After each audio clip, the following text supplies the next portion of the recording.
Here's the big challenge of life. You can have more than you've got because you can become more than you are. That's the challenge. And of course, the other side of the coin reads, unless you change how you are, you'll always have what you got. I have found in my experience that income does not far exceed personal development. Now, sometimes income takes a lucky jump, but sure enough, unless you grow out where it is, it'll usually come back where you are. Life has strange ways. If somebody hands you $1 million, best you become a millionaire quickly, so you get to keep the money. Otherwise, sure enough, it'll disappear. Somebody once said, if you took all the money in the world, divided it up equally among everybody, it would soon all be back in the same pockets. Incredible. Success is something you attract, not something you pursue. Success is looking for a good place to stay. So instead of going after it, you work on yourself. Personal development. See, the major question to ask on the job is not what are you getting? The major question to ask on the job is what are you becoming? See, the big question is not what am I getting paid here? The big question is what am I becoming here? Because true happiness is not contained in what you get. Happiness is contained in what you become. So that's our major subject for tonight, personal development. Of all the assignments Mr. Schoaf gave me at age 25, this was probably the most difficult. In fact, I'm still working on this one. I think it's an unending challenge to see what you can become. The next subject is called Basic Laws. And it's good to study the basics. And I call these basics primarily because they come from the Bible. Now, I'm not a theologian or a minister, and that'll be apparent. But Mr. Schoaf taught me that the Bible was a good textbook for ideas and stories and success equations, how to live the better life. I found out that was true. He also taught me that the Bible is as practical as it is spiritual, and I found out that's true. If you look at your bank account and your income and you're not happy, there are several places in the Bible to check to see what the heck's wrong so you can make the changes. And we're going to cover some of those tonight, called basics. Okay, the next subject is my favorite, setting goals. Mr. Schoaf taught me how to set goals. What a favor that was. One morning at breakfast, shortly after I met him, he said, Jim, let me see your current list of goals and let's go over them and talk about them. He said, maybe that's the best way I can help you get a better direction started. And I said, I don't have a list. He said, well, is it out in the car or home somewhere? I said, no, sir. I don't have a list anywhere. He said, well, young man, that's where we got to start. He said, I can tell you right now, if you don't have a list of your goals with you, he said, I can guess your bank balance within a few $100s. Which he did. And that got my attention. I said, you mean my bank balance would change if I had a list of goals? He said, drastically.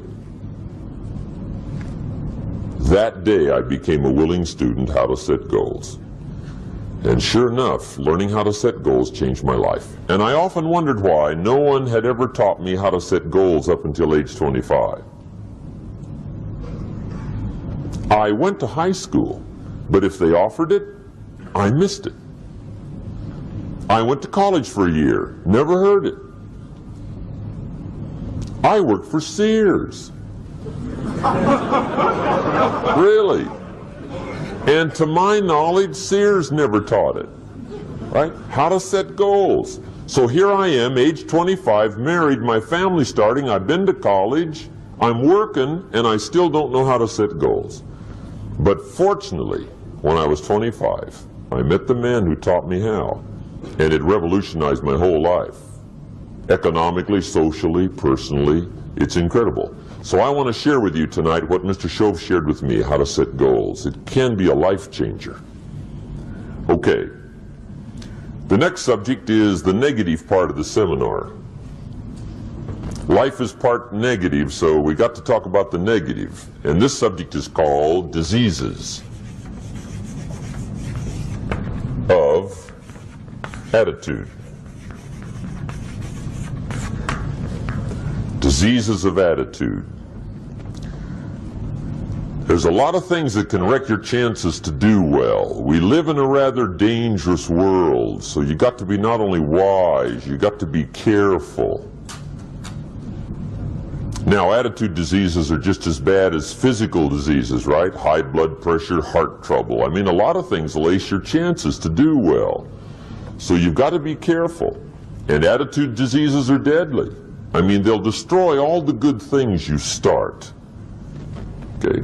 So we'll go through those attitude diseases, how to spot them, how to look for them, what they are, and the cure. And I'm a pro on these because I've had them all, so I can give you excellent advice on these. Now, the last subject we're going to consider tonight is called the day that turns your life around. The day that turns your life around. And under this subject, we're going to talk about the emotions that can change your life. Human beings are emotional creatures, and emotions are powerful for life change. Now, of course, emotions are so powerful they can go either way on you. Emotions can either build or destroy.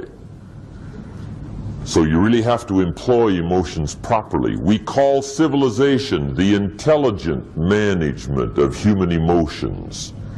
If you can intelligently apply your emotions in the right direction, no telling what can happen. Could turn your life around one day would be sufficient. So we'll talk about those. Okay. Now that's a lot to cover in one evening, but we'll keep at it here and see if we can't get it all done. I'd like to have you now jot down the theme of the seminar. Every seminar should have a theme, I guess. We've got one. It's on some of our literature if you happen to notice it, but if you didn't, for your notes, here it is. The theme of the seminar goes like this. The major key to your better future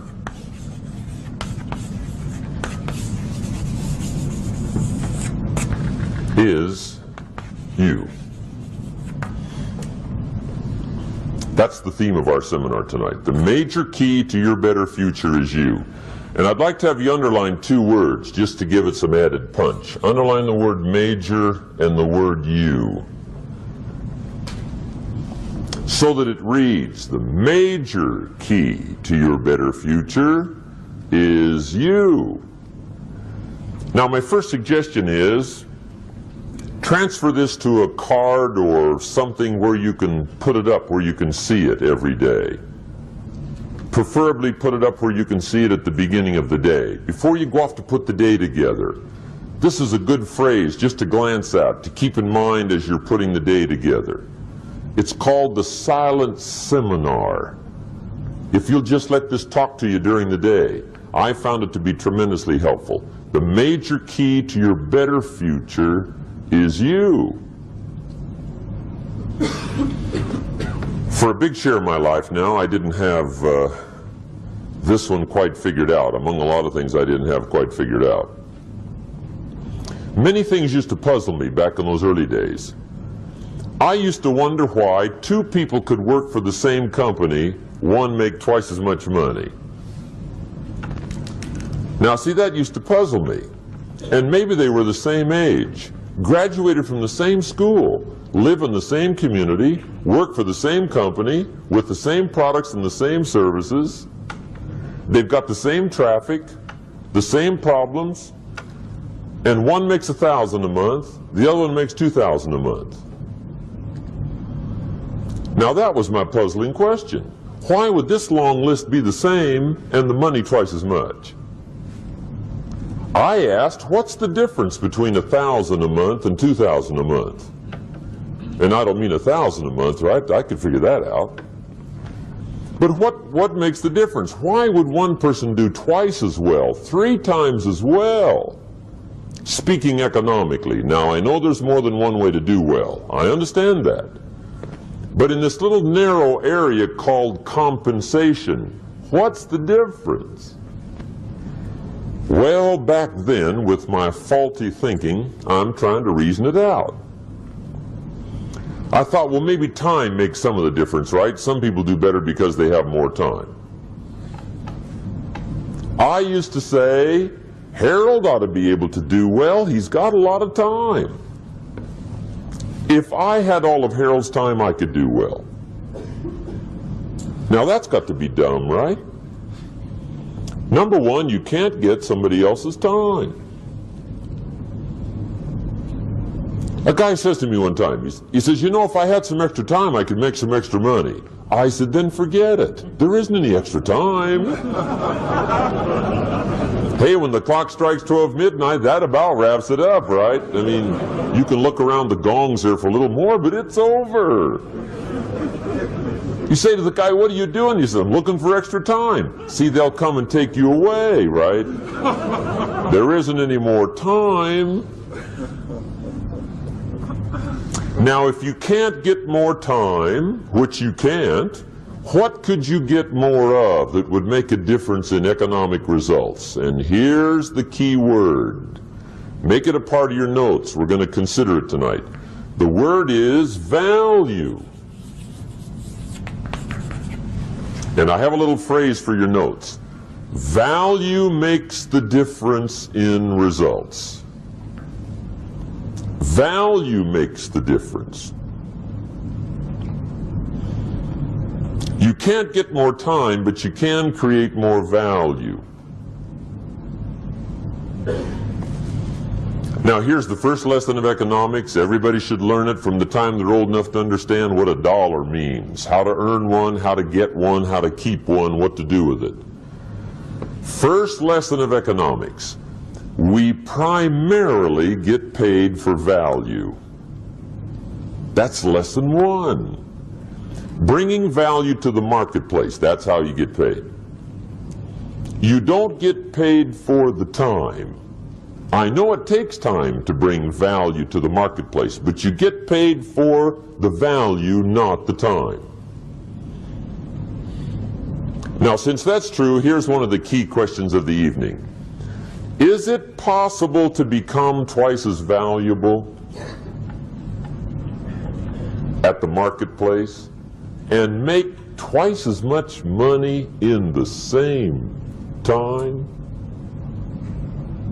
Could you become 3 times as valuable? Make 3 times as much money in the same time? Is that possible? The answer is yes, if. And it's always if, right? Life is known as the big if. Harry Truman once said, life is iffy. How true. And here's the big if we're going to consider it tonight. It's possible to do much better at the marketplace if you go to work primarily on yourself. And that's the theme of our seminar tonight. Learning to work primarily on yourself. People have asked me for the last 24 years, how do you develop an above average income? And the answer is, become an above average person. Develop an above average handshake. Some people want to be successful. They don't even work on their handshake. As easy as that would be to start on. They let it slide. They don't understand. Develop an above-average smile. Develop an above-average excitement. Develop an above-average interest in other people. Develop an above-average intensity to win. See, that'll change everything. Probably one of the most frustrating experiences in life is looking for an above-average job with above-average pay without becoming an above-average person. It's called frustration.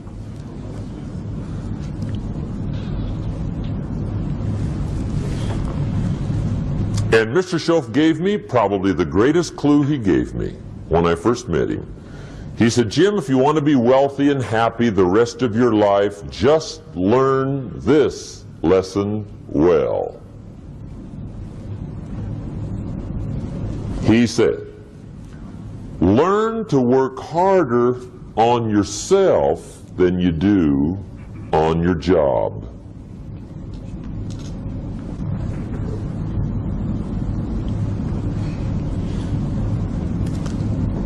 Then Mr. Shoaff gave me probably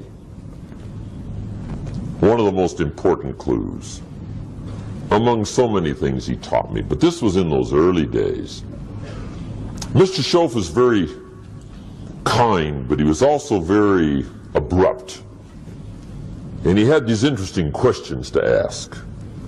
I'm giving him a little rundown one day on how things hadn't worked out for me. He said, Mr. Rohn, I've got the answer for you if you will listen carefully. And listen carefully I did that day and for the next 5 years. If somebody's wealthy and happy, you gotta listen. He said, Jim, I've only known you a short time. But he said, it's already my honest opinion that for things to change for you, you got to change. That wasn't quite the answer I was looking for. But that's the answer he gave me, and I pass it along to you on this warm summer evening in Anaheim, California, 1981. For things to change for you, you've got to change. Otherwise, it isn't going to change. Before I met Mr. Shoaff, I used to say, I sure hope things will change. Right? That seemed to be my only hope. If it isn't going to change, I'm in serious trouble. And then I discovered it isn't going to change, so I'm in serious trouble.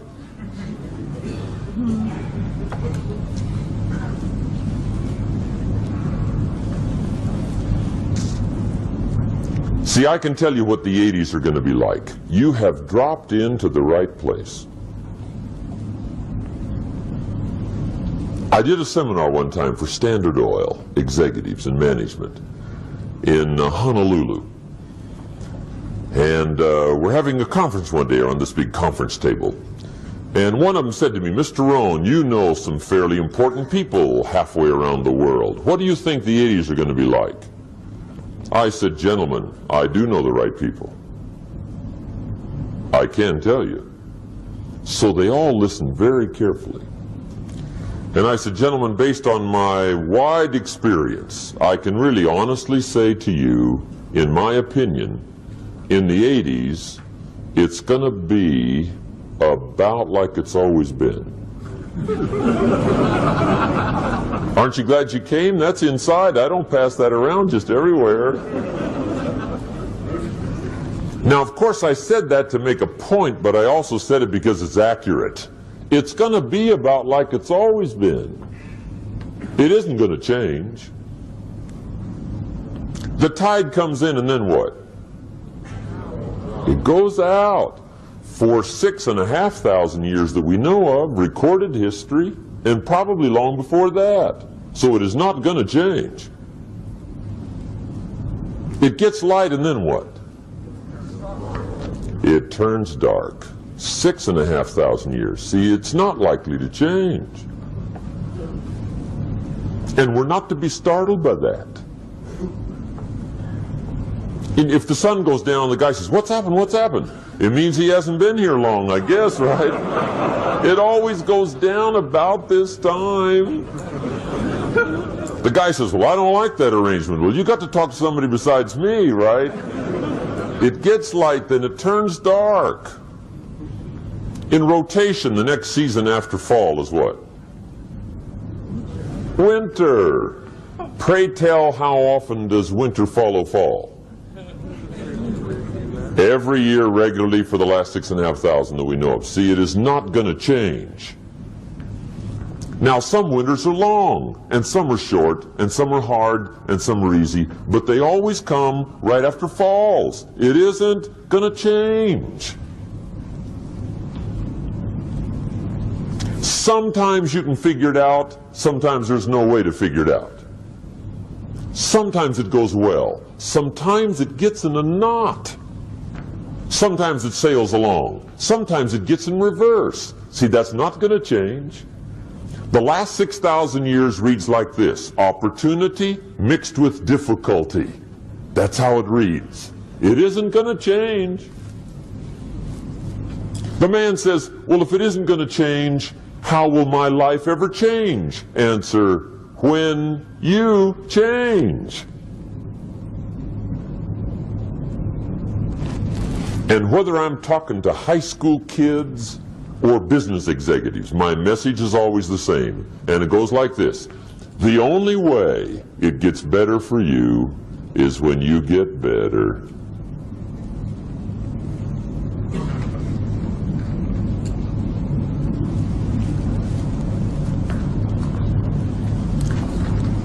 Let me give you the 4 major lessons in life to learn. Here's 4 majors. It's good to study the majors. In our weekend seminar we teach, some people don't do well because they major in minor things. You've got to be on the lookout. At the end of every week, end of every month, you've got to check, make sure you're not spending major time on minor things. Okay, we go through that whole series. Majors and minors. Now, let me give you 2 phrases before we get to the 4 majors. This will set it up and you'll see where I'm going. 2 key phrases for your notes. Here's the first one. Life and business is like the changing seasons. That's the first phrase. Life and business is like the changing seasons. One of the best ways to describe life, it's like the seasons. Frank Sinatra sings, "Life is like the seasons." Now here's the second phrase. Very important.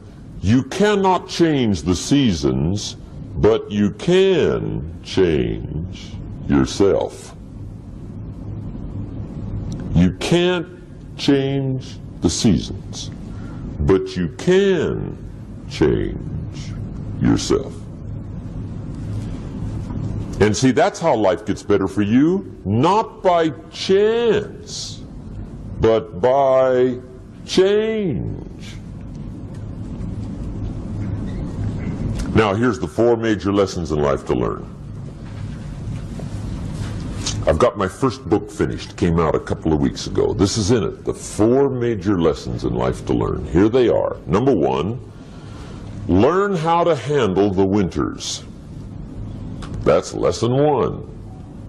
They come right after falls, with regularity.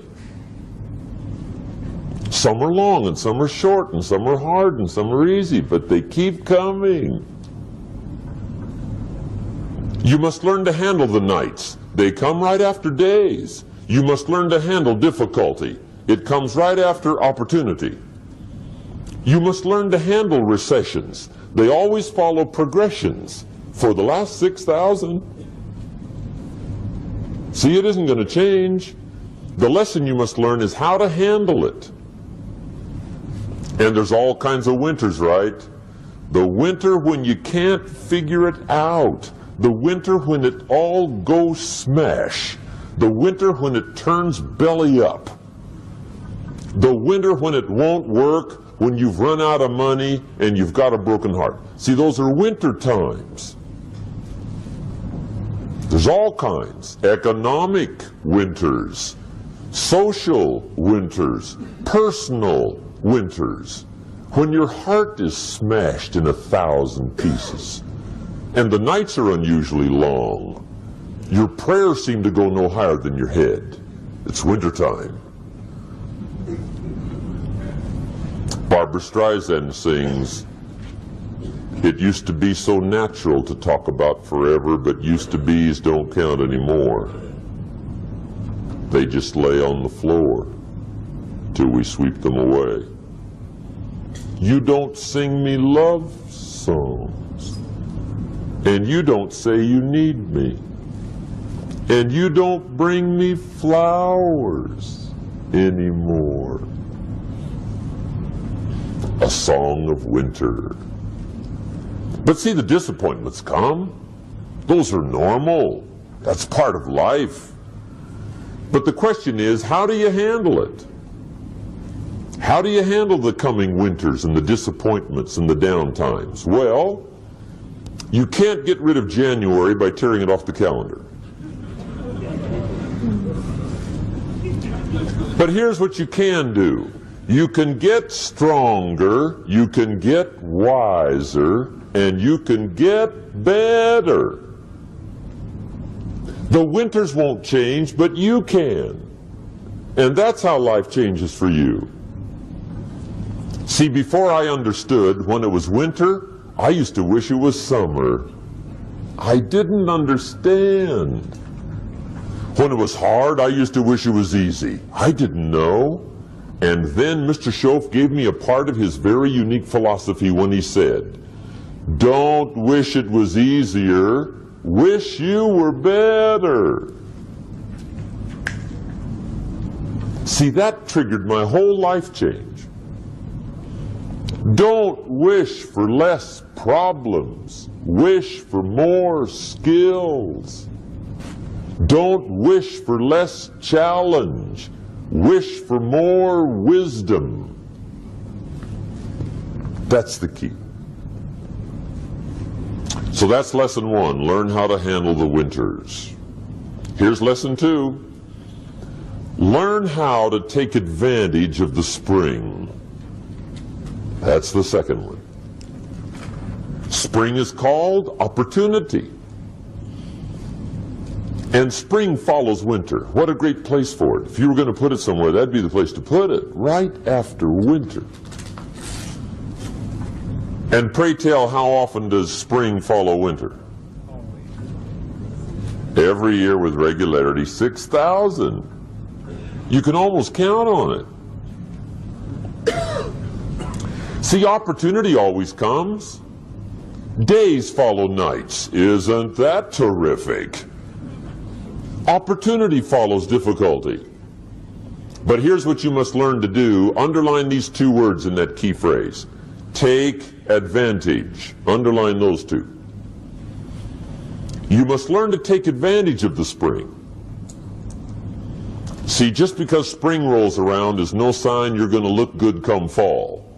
You gotta do something with it. In fact, you have to get good at one of two things in life. Planting in the spring or begging in the fall. Or get somebody to do it for you. See, those are about the only alternatives.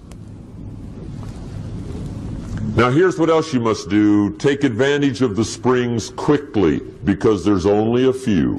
Just a handful of springs have been handed to each of us. They don't come forever. Life is fairly brief. So you got to read every book you can get your hands on what to do with your springs while they're here. And take advantage, they soon run out. The Beatles wrote, "Life is so short." And for John Lennon, it was extra short. But life is brief. Elton John sings, "She lived her life like a candle in the wind. It's brief. So whatever you're going to do with your life, you got to get at it. Don't just let the springs pass.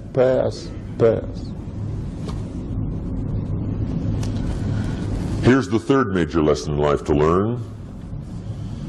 Learn how to protect your crops all summer. You got to take care of what you start.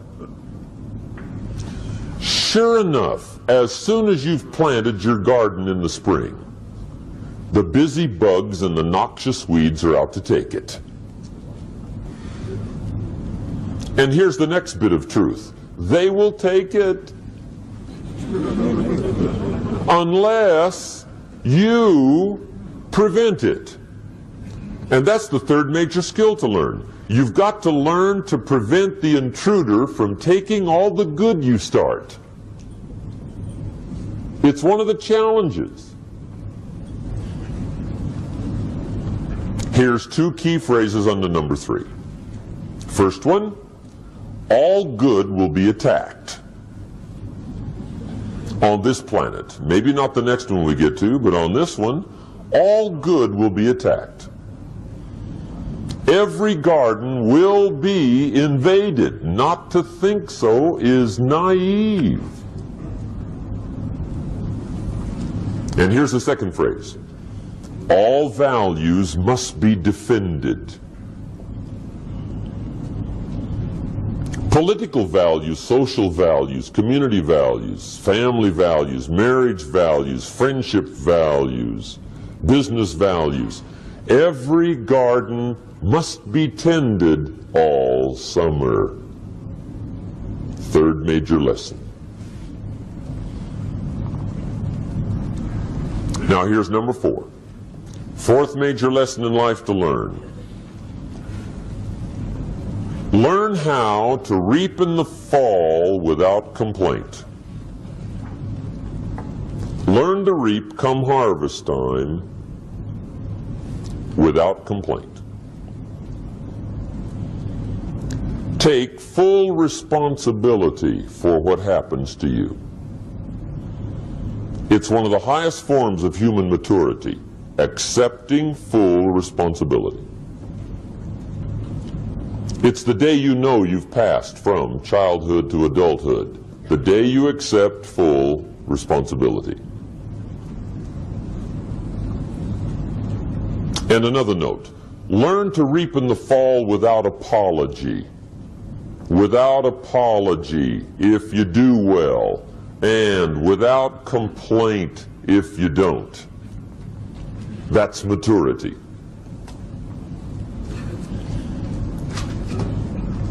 I used to have that long list of reasons why I wasn't doing well. To explain. You got to explain, right? Otherwise you're going to look bad. I used to have this funny list called Reasons for Not Looking Good.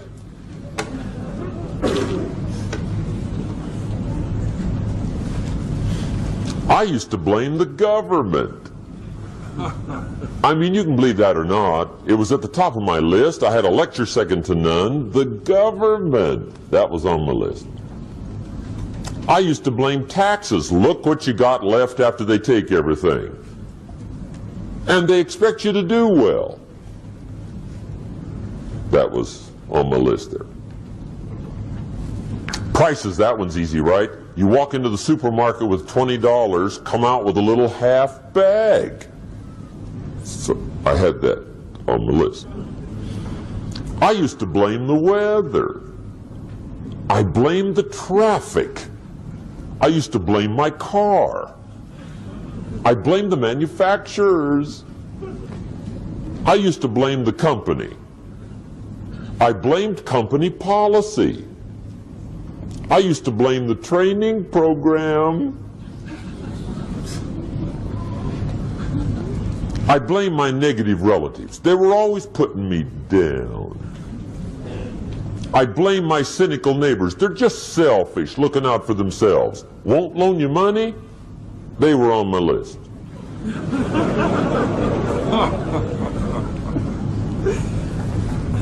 I I used to blame the economy.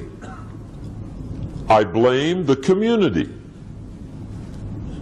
That's a pretty good list for not doing well, isn't it? I thought it was good. I'll never forget one day, Mr. Schoaf was very kind, but he was also very blunt, and this was no exception. And I'm glad he was blunt. There's a lot of things I'd have missed if he hadn't have been blunt. One day, with sort of a curious look on his face, he said, "Jim, just out of curiosity, tell me, how come you haven't done well up until now?" Excellent question. I thought, well, so I won't look too bad, I'll go through my list. And this list I just gave you, I put that on him. And he was very patient. He let me go through the whole thing, the government, the weather. I went through this whole thing.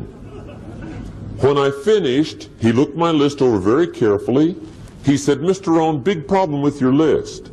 You ain't on it." How brilliant.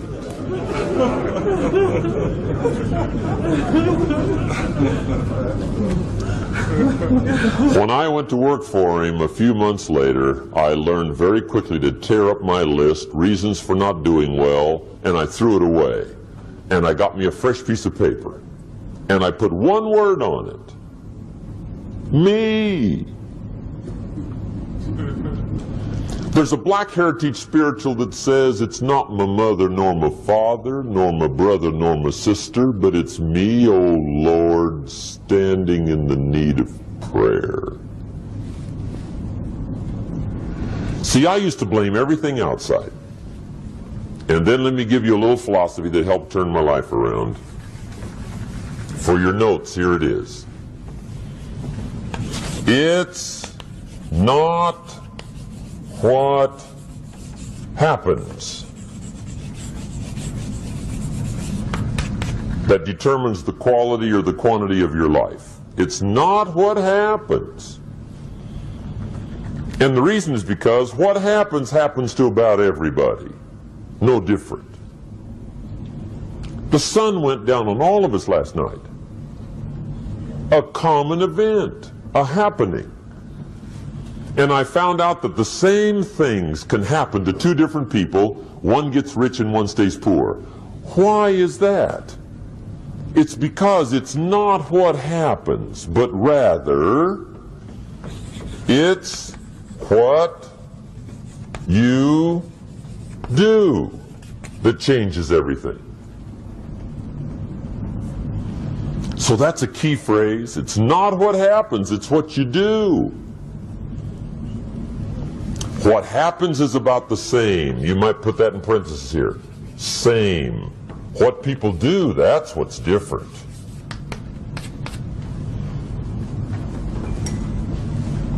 Anything can happen, right? Everything can happen. I've heard all the stories. I've been one of the stories.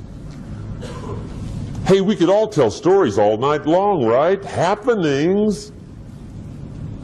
Anything can happen. Have you heard of Murphy's Laws? Anybody here heard of Murphy's Laws? Okay, most of you have. Murph had these laws. One of them was, if anything can go wrong, it will. That's one of Murphy's Laws. He was not one of the great positive speakers of the day. But anyway, it's still true though, right? Anything can go wrong, everything can go wrong. For sure. I've fallen out of the sky so many times. Once to the tune of a couple of million. Devastating. Took me a while to survive that one. Now, it wasn't all that much, but it was all I had. Right? I mean, that's when it's much, right? When it's all you got. If you got 3, 2 go, you got 1 left, you ain't looking that bad. But when it all goes, has anybody been there when it all went? Anybody? Come on, the rest of you liars. Go ahead. Hey, we've all been there, right? When it all went. Of Of course, it used to be a long time ago, right? When you ran out of money, got to zero, you were all through. Heck, now you can whistle right on by zero, right? I mean, they will bury you. That's what they will do.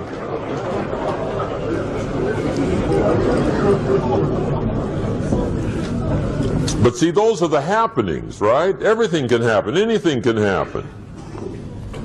But it's not the happenings. It's what you do about it.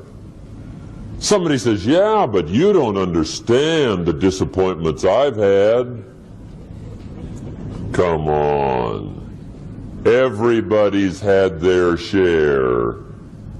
Disappointments are not special gifts reserved for the poor. Everybody has them. The difference is what you do about them. It's not the weather. I used to blame the weather, and I discovered it rains on the rich. So see, that won't help. Two men wake up one morning, there's a rainstorm on. One of them looks out his window, sees the rainstorm, and he says, wow, what a storm. With weather like this, they can't expect you to go out and make sales. He stays home. Same morning, the other guy looks out his window, sees the same storm, says, wow, what a storm. But he says, you know what, with weather like this, what a great day to go out and make sales. Most everybody will probably be home, especially the salesman.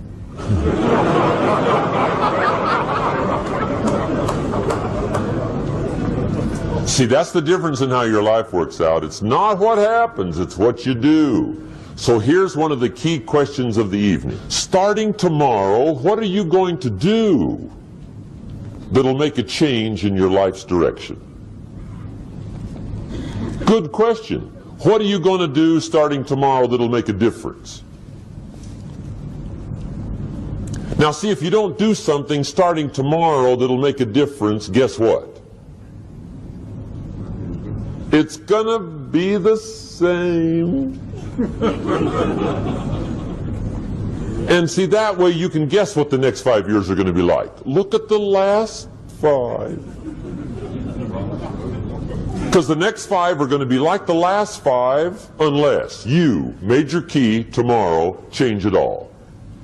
Or change a little, or change something, or don't change. It's choice time. You can do whatever you want. But it's nice to know any day you wish you can change your whole life.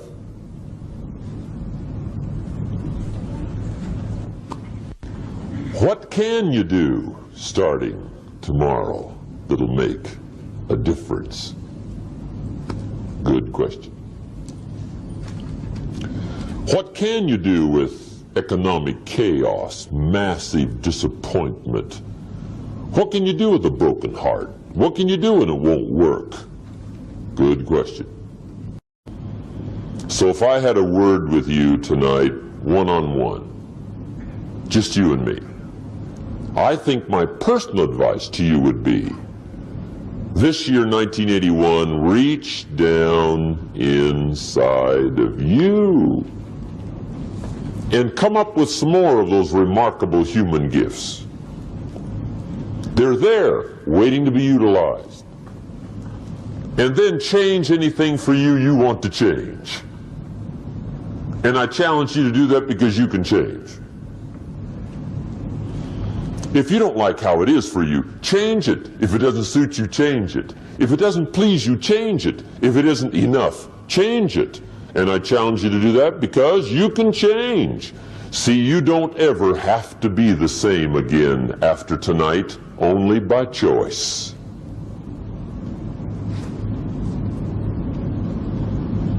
If you don't like your present address, change it. You're not a tree.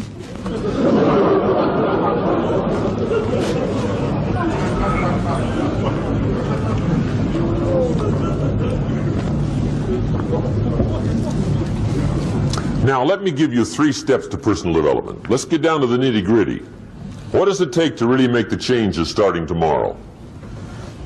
It takes more than philosophical pronouncement. I know that. It also takes more than enthusiasm. I know we're hearing a lot about enthusiasm these days, but see, that just won't do the job. We're still hearing the old cliches of the 30s, right? To be enthusiastic, you must act enthusiastic. But see, that's not going to help. After you have leaped about, there are some things you got to do, or it isn't going to change.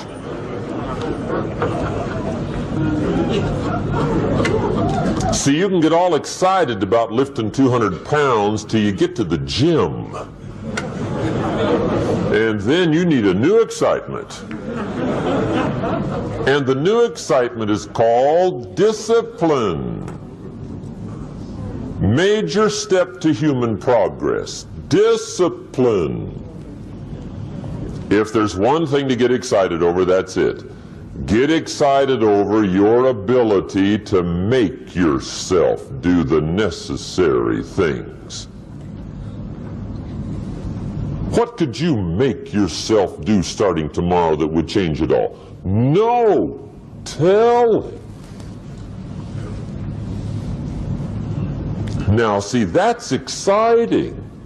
On any given day, you can massively change the direction of your life. Murder is a clear example that any one person on any given day can forever alter the course of their life. It just happens to be a negative act. But just as sure as you can commit a negative act, you can also commit a positive act and forever alter your life whenever you wish. Now that's exciting. And whatever that act might be that changes your life. The guy finally takes a shotgun to his car and blows out every window, destroys every tire, puts 100 rounds in this shabby old thing. And he says, I have driven this embarrassing thing for the last time. And not only will I never drive it again, nobody else will ever drive it again. And he lets that shuddering thing stand there for a while as a monument to the day he said, today my life changes. Now who can do that? Anybody. When can you do it? Whatever day you pick.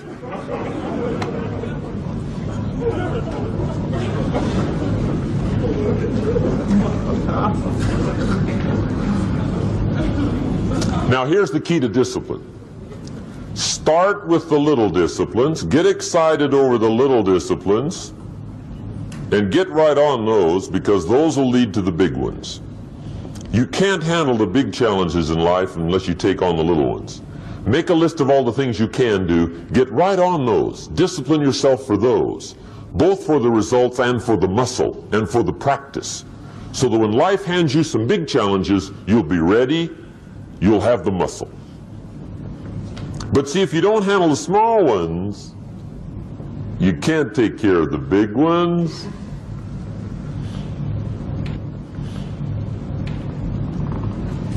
Okay, here's what else it takes for life change.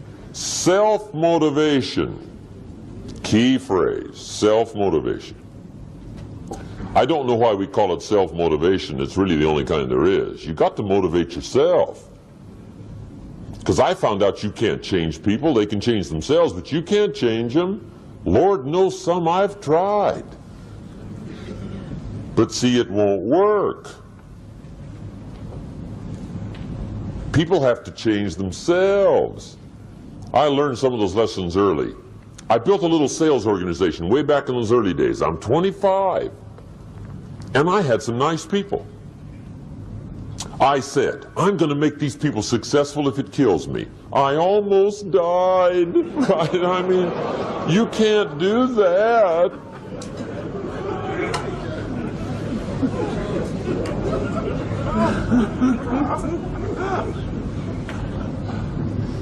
See, I've discovered this. Good people are not trained, they're found. You find good people. You don't make them good, you find them good. Training really is for the purpose of finding good people. You don't need much instruction for a good person. Too much training probably means you got the wrong people.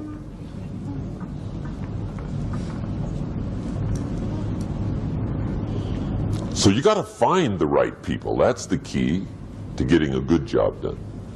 One of the major things we learn in management, lesson 1, don't send your ducks to Eagle School.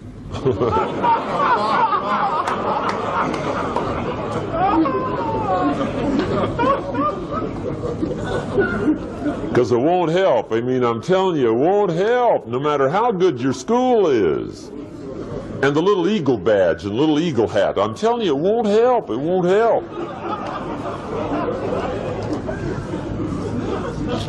You can tell whether your school's done any good, right, is when it's over, right? The duck goes for his first rabbit and makes him a friend. You say, no, no, no. Anyway, so it takes self-motivation to really alter your life. And you don't want to give self-motivation away to somebody else and make it somebody else motivating you. The guy says, boy, if somebody just come by and turn me on. What if they don't show up, right? See, you got to have a better plan for your life. Okay. Now, if you're excited and you're ready to change, let me give you 3 steps to start life change that can change your life, your personality, your lifestyle, everything can change. Here's the steps. Number 1, find out how things work. The first key to doing better is find out. To change your life, really, you need ideas. There isn't anything an idea can't change. And Schoaf taught me the major problem is lack of an idea, not a problem. At first I didn't have any money. I said to Mr. Schoaf, I don't have any money. He said, that's not a problem. Now see, up until then I always thought it was. Right? I was confused. He said, no, no, the problem is lack of an idea on how to create money and wealth. It isn't lack of money, it's lack of ideas. So if you get the ideas, see, you can change anything. Now, to get ideas, you need a constant study of finding out. Now, Schoaf also said, when you find out something that works, put the information in your journal. Don't use your head for a filing cabinet. Put it in your journal so that you can do the next best thing. Repetition, repetition, repetition. Go over it. And if you repeat it, go over it, sure enough, someday, some mysterious day, the idea takes root, starts to grow, and shows up in your bank account, and your dress, and your personality, and your lifestyle. But capture the ideas in your journal. Find out how things work. Schoaf gave me this word for my life change. He said, study. Great word. If you wish to be successful, study success. If you wish to be happy, study happiness. If you wish to be wealthy, study wealth. Don't leave it to chance. Make it a study. Some people just go through the day with their fingers crossed. See, that won't do it. You've got to study the things that can change your economic, social, spiritual, personal life.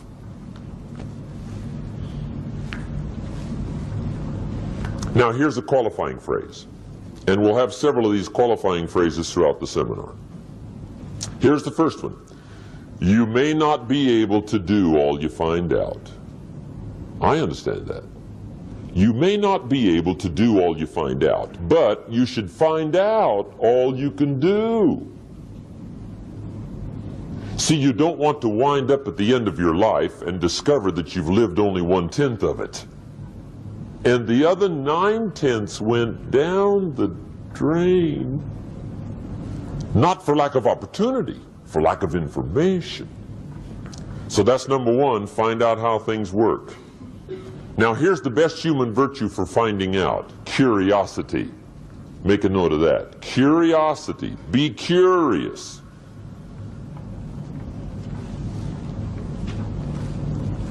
You might add a word to it that'll help. Childish curiosity.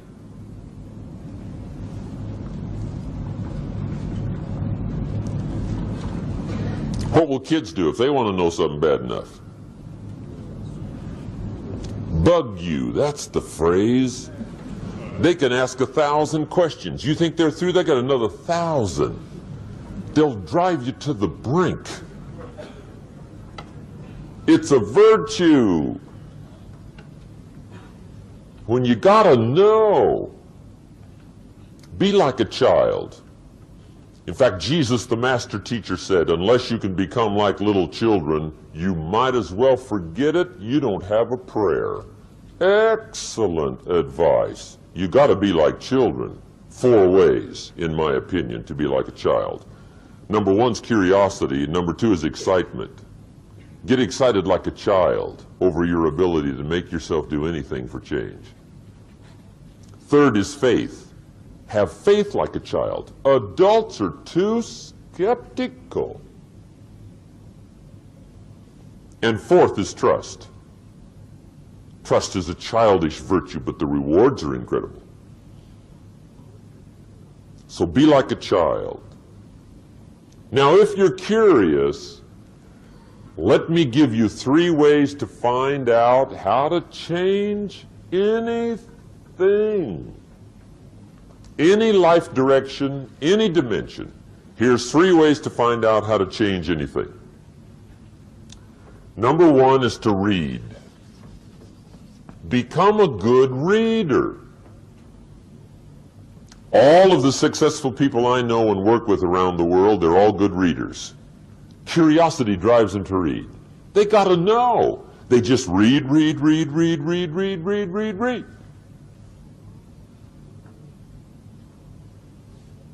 Become a good reader. Now that's my opinion. Listen to the other lecturers and listen to me and make up your own mind. Don't be a follower, be a student. Okay? I say, really, for life change, you gotta read. One way to learn is from your own experiences, but another way to learn is from other people's experiences. See, one book might save you 5 years if you read it. Did you know there's books on how to be stronger, more decisive? Be a speaker, be a leader, have a better effect on other people, develop your personality. Did you know there's books on that? And people don't read them? How would you explain that? And they can read. Did you know that hundreds of successful people have written their stories in books and they wrote down how they did it and people don't read it? How would you explain that? The guy's busy, I guess. You know, you get tied up. The guy says, well, yeah, you work where I work, but the time you struggle home, it's late. You got to eat, buy the supper, watch a little TV, get to bed. You can't sit up half the night reading. And the guy's behind on his car payment. Good worker, hard worker, sincere. But you got to be better than sincere and work hard. Otherwise, at the end of your life, you'll wind up cold, stony broke. You got to be better than a good worker. You got to be a good reader. The whole world is governed by laws. The universe, in fact. Laws. We call it the law of electricity. We call it the law of gravity. There's mathematical laws, there's physical laws, speed and velocity laws, agricultural laws. There's all kinds of laws. Now that we find ourselves on the spinning planet, you just have to learn what I call the setup. Learn the setup. Life's setup. Now, we didn't set it up, but we're here, so you got to learn it. And we should learn the setup for two basic reasons. Number one, to keep from getting hurt. It's one of the major reasons for learning, so you won't get hurt. See, economically, socially, personally, you can get hurt just not knowing. Ignorance is not bliss.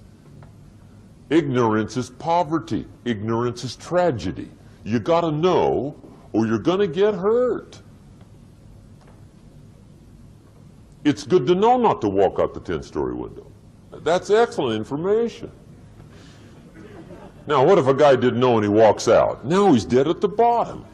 Somebody says, well, the poor guy didn't know. You got to know, or you're going to get hurt. Now, here's a parenthesis. You don't have to like the setup. I don't ask you to like how it is.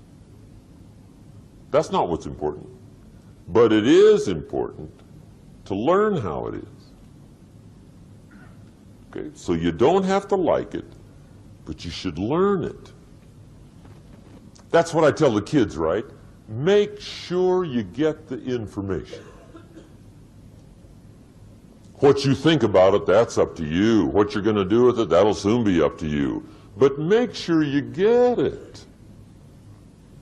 See, there's nothing worse than being stupid. Nothing. I mean, being broke is bad, but being stupid is awful.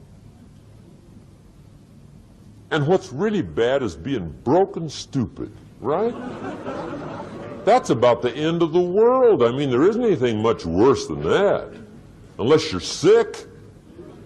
Sick, broken, stupid. I mean, that is it, right? There's nowhere else to go. So make sure you get the information. It's key. You don't have to like it, but learn it. If this big monstrous thing lifts up in the sky, hangs there for a little while, cuts loose, comes crashing down, boom, shakes the ground for 5 miles. And then this big monstrous thing lifts back up in the sky, hangs there for a little while, cuts loose again, comes crashing down, boom, shakes the ground for 5 miles. It just keeps doing that, this big monstrous thing, lifting up and then crashing down, boom. Now, you might come along one day and say, that's got to be a stupid arrangement, which is okay. You're entitled to your opinion. But the first thing you should learn to do is get out from under it, right? That's number one. You might have a great moral argument. You might want to shake your finger at the sky, but do it from over there, right? So you don't get smashed. It's called your basic smart. So number one, learn so you won't get hurt, whether you like it or not, learn. Now here's the second reason for learning, the setup, to benefit. It's called the plus of life. And that's what life is, right? Both minus and plus. The minus is tragedy, heartache, misery, failure, unhappiness. But life is also happiness, prosperity, good feelings. So here's the key. Learn to get on the good side of the way things work.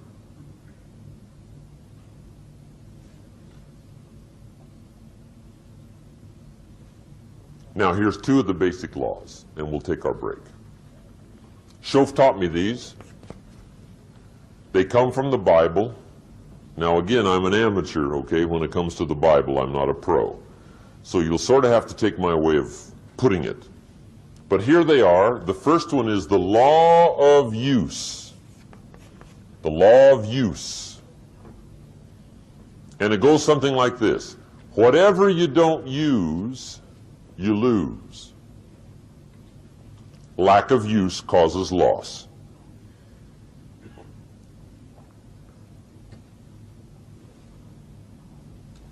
On this planet, maybe not the next one, but on this one, if you tie your arm to your body, leave it there long enough, you'll never use it again. It's over for the arm. Now, it may not be over, but it's over for the arm. The only way to keep the use of this arm is what? Keep using it. If you quit, you lose automatically. They don't bring it up for a vote. You lose automatically when you quit. Now, the same thing that goes for your arm goes for your brain, mentality. The same thing goes for all the human virtues. Ambition, unused, declines. Strong feelings, unused, diminish. It doesn't grow, it diminishes. Faith, unused, decreases. It's a law. Vitality, unused, diminishes. Energy, unused, decreases. The guy says, well, I'm going to save up my energy. You can't do that. That's like trying to save today, put it on the end of the year. See, you can't do that. They'll come take you away. If you don't use today, what? It's lost. The guy says, well, I'll work twice as hard tomorrow to make up for it. See, that's foolish. You could have done that anyway. Today unused is lost. A talent unused is lost. An ability unused is lost. So here's one of the key expressions of the evening. Take a new inventory of yourself. Starting tomorrow, new project. Take a new inventory. And make sure that all of your talent and ability and mentality and ingenuity and vitality and strong feelings, faith, courage, make sure that all you've got's being used. Otherwise, you lose. Now, one of the best illustrations of the law of use is a Bible story called the Parable of the Talents. The talent story. Interesting story if you haven't read it in a while. Just review it. It's a good story. An ancient story. It says there was a master with 3 servants. He got them together one day and he said to the 3, I've got these talents. And in those ancient days, a talent was a measure of gold. And he said to the 3 servants, take these talents and see what you can do with them while I'm gone. He said, I'm taking a journey and I'll be gone for a while. When I come back, we'll get together, go over the book, see how you did. He said, here's 5 of these talents for you. 5. Here's 2 of them for you. 2. And here's 1 for you. 1. The master said, take those talents, see what you can do with them. When I come back, we'll get together, we'll go over it all. The servant said, okay, master takes off. According to the ancient story, the master comes back from his trip. When he gets back, he gets the 3 servants together, and as he said he would, he asks, how did it go with those talents? You were 5. What happened? That servant said, well, I took the 5 talents you gave me and I put them to work. A little shaky at first, but he said things finally got rolling. And he said, I poured it on. And he said, my talents grew to 7, 8, 9, 10. He said, I doubled my talents from 5 to 10. Books will show. Master said, one heck of a job. Or something like that. He said, I gave you 2 talents, what happened? That servant said, about the same thing happened to me. I put those 2 talents to work, poured it on, they grew to 3 and then to 4. He said, I doubled my talents from 2 to 4. Books will show. Master said, well done. He said, I gave you 1 talent. What happened?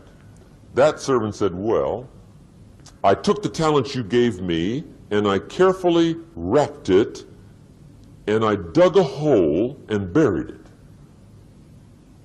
And camouflaged it, I suppose, right, so nobody would steal it. And he said, fortunately, nobody got it. And he said, I knew you were going to be here today, so I dug it up. Here it is, safely wrapped. I did not lose it while you were gone. According to the ancient story, the master said, take that talent away from him and give it to the man that's got 10. Now you might say, well, I don't like that arrangement. The poor guy's only got 1 talent. He's already got 10. It ought to be more even. Remember, I didn't ask you to like it. But this one I would ask you to learn, because it simply means whatever you do not employ, you forfeit. It's a law. So learn well the law of use. Now here's the second one, and we're going to take our break. Second law from the Bible. This one we've heard since we were small, I'm sure. It's called the law of sowing and reaping. In fact, we've probably heard it so often we could quote it. It says, whatever you sow, what? You shall reap. Fairly blunt, hopefully clear. Here's my first suggestion on the law of sowing and reaping. Don't try to beat it. You might as well try sitting on the sun in the morning. Keep it from coming up. You'll have better luck. Whatever you sow, you reap. Now, for a fair share of my life, I'm a bit mixed up on how all this applies. Among a lot of things I was mixed up on. I knew I wasn't reaping too good. That I understood. My problem was I was confused about what was causing it. Remember me with the funny list? I thought those are the reasons why it isn't working out well. And then Mr. Schoaf gave me the clue that helped me figure it all out.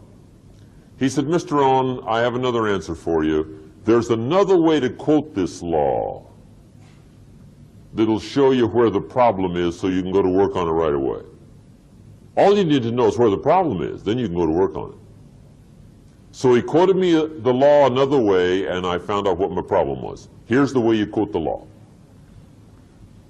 Whatever you reap is what you've sown.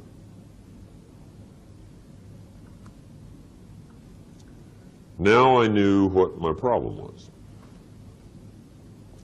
Whatever you reap is what you've sown. If you don't like the crop, who do you look up? Answer, whoever planted it. And where do you find who planted your crop? Answer, in the mirror. What I finally learned to do come fall was to go to the mirror. That's where you go. And if necessary, you say, a few skinny carrots? I got to be unimpressed. Where were you last spring? Asleep? Didn't you read the books? Did you break your hoe?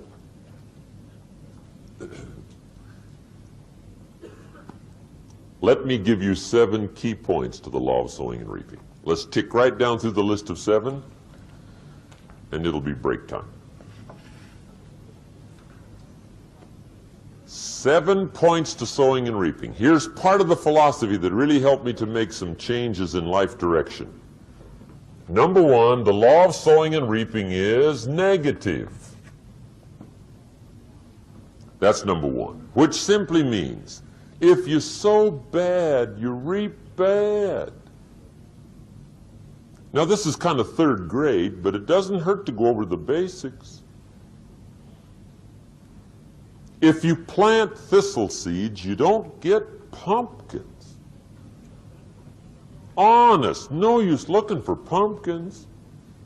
John says, how come no pumpkins? Come on, John. The law's negative. That's how come. Now here's number 2. The law's positive. Which simply means if you sow good, you reap good. If you plant pumpkin seeds, you don't get thistles. Not from pumpkin seeds. Mother Nature won't pull tricks on you over in the corner snickering, pushing new thistles and you planting pumpkin seeds. She won't do that. You will get pumpkins from pumpkin seeds, and the reason is because the law is positive. Now here's number 3. I got excited when I found out the full dimension of this. See, you do not reap what you sow, but rather you always reap much more than what you sow. So the 3rd key word is more. You don't get back what you put out. You get back much more than what you put out. And it works both positive and negative. On the negative side, it said, if you sow to the wind, you reap the whirlwind. So you got to get ready for that, or you will be naive. See, anybody can, whether you will or not. See, that's the question. And here's a good question to ask. We are all buying somebody's plan. The question is, whose? Who's got you talked into doing what you're doing? Who's got you talked into your present plan? See, 10 years from now, you will surely arrive. The question is, where? But see, anybody, if you want to, can go searching for a good plan, pick it, and start working it. And sure enough, as the time passes, as it surely will 5 years from now, 10 years from now, then you'll be winding up wearing what you want to wear, driving what you want to drive, living where you want to live, become what you want to become. But now's the time to fix the next 10 years. And who can? Anybody. Here's number 6. The 6th key to sowing and reaping. This is leveling with you now, as we promised to do. There's one thing better than the truth, and that's the whole truth. And here's part of the whole truth of the law of sowing and reaping. Number 6 is, you could lose. There are times when you just lose, no matter what you do. It's that kind of planet. You reap what you sow, yes, but what does that mean? Yes, but, well, the farmer plants his crop in the spring, takes care of it all summer, loves his family, works 10, 12 hours a day, 6, 7 days a week, is an honorable man. Come fall, he's got a beautiful crop, and he deserves every bit of it. But the day before he sends the combines into the field, a hailstorm comes along and beats it all in the ground, which means you lose. Somebody says, well, what did he do wrong? Answer, nothing. It's just that kind of planet. Sometimes it's going to hail on your crop and rain on your parade, so you got to get ready for that or you will be naive. That's just part of the life arrangement. And don't press me why. I was not in on some of the original decisions here, so I don't know how it got set up. But there's just times, sometimes you lose. That's part of life. But now here's number 7. The 7th key to sowing and reaping. And it goes like this. It's just another way to quote the same law. And it goes like this. If you don't sow, that's just another way to quote the law. If you don't sow, what? You don't reap. You don't even have a chance. So if you looked at your game plan tomorrow, you might come to the quick conclusion, I got to get some sowing going. How true. Get you some sowing going. And remember, you've got plenty of time. You've got all the time there is. Some people spend enough TV time to make a fortune. The latest article on television watching in this country, according to the latest article, the average television is on in this country in every household 7 hours a day, called the Big 7. I asked a guy one time what his TV cost. He said about $450. I said, you forgot to look at the price tag. He said, what do you mean? I knew he was a TV watcher. I said, that television costs you, in my opinion, at least $12,000 a year. To watch it, not to own it. Owning it's cheap. Watching it is what's expensive. And I said, hey, $12,000 a year is too much to pay to watch TV. That's too much. Pay a little, but not $12,000. And he's the guy that said, I hope pay TV never comes.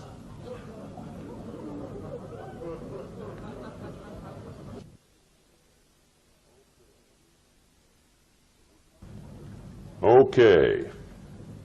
We're trying to cover an awful lot tonight, I realize that. But my time schedule is such that we just have to sort of give it all to you and let you sort the rest out. I wish we had plenty of time for questions and answers and that whole thing, but our time is just limited. But we are trying to go through an awful lot, I realize that. But looks like everybody's getting it. This is about the note-takingest crowd I've seen in a long time. Incredible. Does anybody have 5 pages yet? Anybody? Oh, fantastic. Incredible. Okay.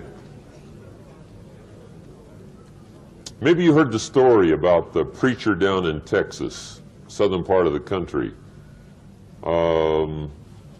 He was an evangelist back in the horse and buggy days. And he was very good at being an evangelist, and a lot of people used to come and hear him preach. And one day he put up his tent in one of these Texas towns and expected a big crowd as usual, come and hear him preach. And he got there, first night of the tent revival, walked in. 7:30, time to start. And to his surprise, the tent was empty. He thought, well, something must be drastically wrong. So he waited till 7:45, nobody showed up. 8 o'clock, zip. Finally, 8:15, one lone cowboy wandered up on his horse, tied his horse up outside, came in, sat down on the front bench, right, waiting for something to happen. The preacher thought, well, at least I better go down and talk to the cowboy. So he walks down, talks to the cowboy, and he says, "Cowboy, I'm the preacher." And he said, "I don't know what to tell you. Something's gone wrong." He said, "This tent was supposed to be full of people." He said, "I'm embarrassed." He said, "You're the only one that showed up." And he said, "I really don't know what to do." And the cowboy said, "Well, I'm not a preacher, so I really can't tell you what to do." You know, he said, "I'm just a cowboy." But he said, "I know this, if I went out to feed my cattle and only one showed up, I'd at least feed it." The preacher thought, hey, the cowboy is right. If you've got a good idea to share, you should share it if there's 1 or 1,000. So he got kind of inspired by this conversation, and he jumped up on the platform and started to preach. As if the tent was full of people. It just exploded. And he went for an hour. Hour and 15 minutes, just kept rolling. Finally, he quit. And when he finished, he came down off the platform, talked to the cowboy again. Says, "Well, cowboy, what did you think of my sermon?" And the cowboy said, "Well, I'm not a preacher, so I really can't tell." You know, he said, "I'm just a cowboy." But he said, "I know this, if I went out to feed my cattle and only one showed up, I'd feed it, but I wouldn't dump the whole load on it."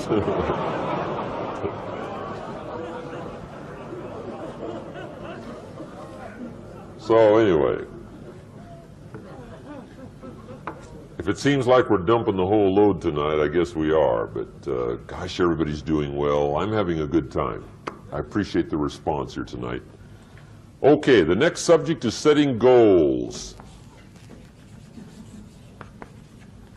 Let me show you what turned my life every way but loose. Mr. Schoaf dropped this idea on me, changed me completely. Setting goals.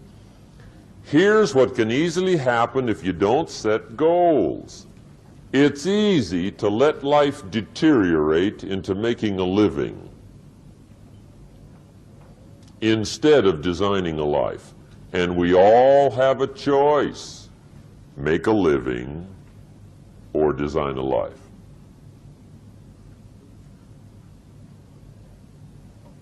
It's easy to get trapped by economic necessity and settle for existence rather than substance. That's easy. But the best advice I can give you on how to break out of that trap is to learn how to set goals. Mr. Schoaf put it to me this way. He said, "Jim, if you had enough reasons, you could do the most incredible things." I never forgot how he put that. If you have enough reasons. See, reasons will change your whole life. Mr. Schoaf said to me, he said, "Mr. Rohn, I think you've got plenty of intelligence, you've got plenty of talent, you've got plenty of ability. Probably what you lack is plenty of reasons." He said, "I don't think your current bank balance is a true indication of your level of intelligence." I was happy to hear that. He said, "I think you're much smarter than your present bank balance indicates." And that turned out to be true. I was much smarter. But of course my first question was, well then why isn't it bigger? And he said, "You don't have enough reasons.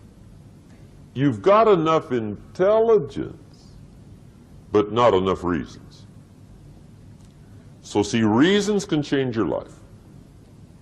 Here's what else I found out. Reasons come first, answers come second. You don't get the answers to do well till you get the reasons. Life has a mysterious way of hanging on to all the answers and only gives them up to the people that are inspired by reasons. So reasons make the difference in how your life works out. Now, what are some of the reasons for doing well? Let's go through a quick list called Reasons for Doing Well. First is personal reasons. Some people do well for recognition. Some people do well for respect.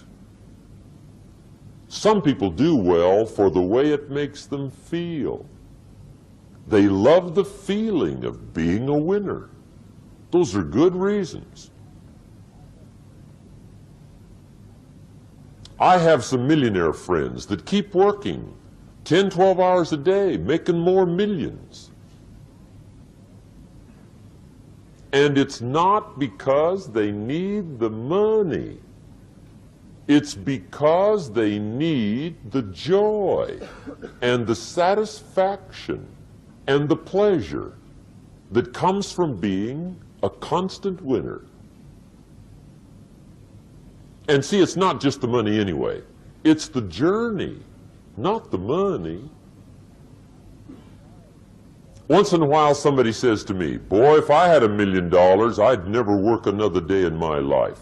That's probably why the good Lord sees to it they don't get their million, right? They'd quit. They'd quit.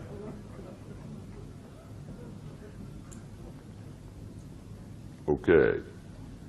Next is family reasons. Some people do extremely well for other people, and that's powerful. Human beings can greatly affect each other. Sometimes we will do things for somebody else we will not do for ourselves. We're made that way. I met a man one time who said, Mr. Rohn, to do all the things I want to do with my family around the world, he said, I got to have at least $250,000 a year. I thought, incredible. Could a guy's family affect him that much? And the answer is, of course. How fortunate are the people that find themselves greatly affected by somebody for personal achievement. And we are affected. The writer of a recent song said, if not for you, the winter would hold no spring, couldn't hear a robin sing. I just wouldn't have a clue if not for you. So we can be affected. That might be one of the most stimulating reasons to do well, finding somebody. When Andrew Carnegie died, the wee little Scotsman that built the big steel industry, when he died, they opened up his desk. And in one of the desk drawers, they found a slip of paper. On that piece of paper, Mr. Carnegie had written his goal for his life. And he wrote it when he was in his 20s. And on that piece of paper, it said, I'm going to spend the first half of my life accumulating money. I'm going to spend the last half of my life giving it all away. What a goal. He got so inspired by that goal that the first half of his life he accumulated $450 million. And the last half of his life he gave it all away. Good question tonight. What's got you turned on? What's got you bombed out of sight to get up early and stay up late and hit it all day? Next question. What's got you turned off? When I found the answers to those two questions, my life exploded into change. I finally found out what had me turned off, and I got that cured. And then I got me a long enough list of reasons to turn me on. And once the lights went on for me, age 25, they've never gone out. I've fallen out of the sky a few times, but I've never lost that drive to make something unique out of my life. See, reasons altered my whole life. Now, there's another list of reasons called nitty-gritty. Hard little reasons. Sometimes those little reasons are the most powerful reasons that can change your life. Sometimes it doesn't take much. I now carry several $100s in my money clip. It's only a few $100s, but it was one of those reasons turned my life around. Just before I met Mr. Schoaf, I heard a knock at the door. I go to the door, and there's a little girl standing there about this tall selling Girl Scout cookies. And she gave me one of the finest sales presentations I've ever heard. Special deal, several flavors, this whole package of stuff, $2. And with a big smile, she very politely asked me to buy. And I wanted to. Big problem. I'm broke. I don't have $2. And to this day, I can remember the pain and the embarrassment. I'm a father, I'm a husband, I've been to college, I'm working, I'm 25, I don't have $2. And I didn't want to tell her that for some reason. So I did what I thought was next best. I lied to her.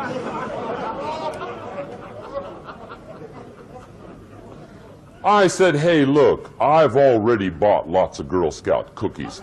I've still got plenty stacked in the house, which was not true. But it seemed to get me off the hook for the moment. She said, well, gosh, that's wonderful. Thank you very much. And she went away. When she left, I closed the door, and that was the day I said to myself, I don't want to live like this anymore. I've had it with lying, and I've had it with being broke. I'm never going to let this happen to me ever again. I promised that day I would work as hard as possible and would always carry plenty. It took me a little while, but now I do. It was one of those reasons. And I guess I carry plenty for two reasons. One is the way it makes me feel, but also in case I bump into another Girl Scout selling cookies. Right? I'm ready.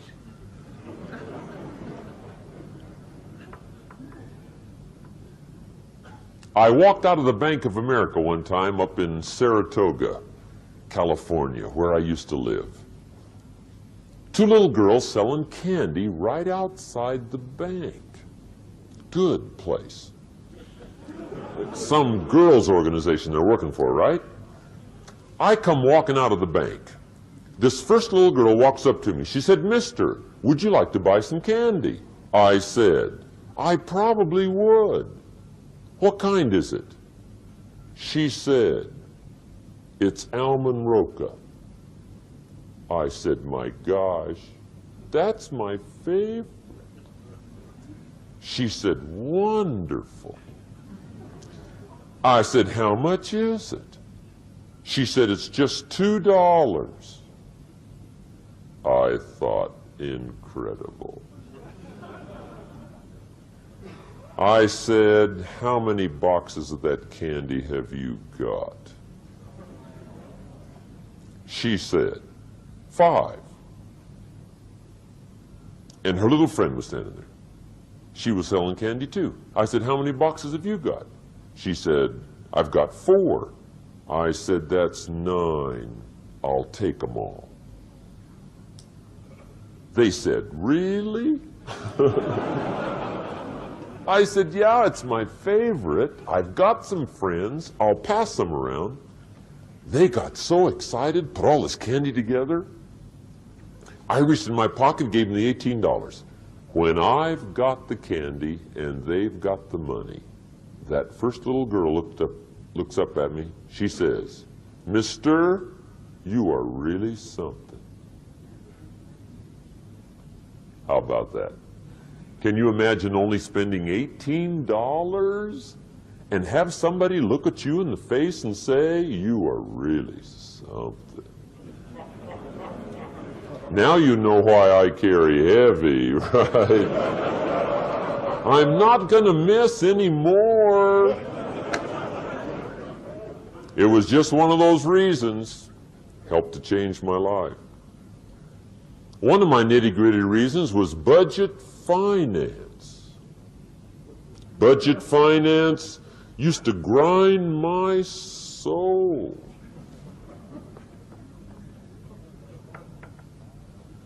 Way back in those early days, I had fallen for one of those consolidation loans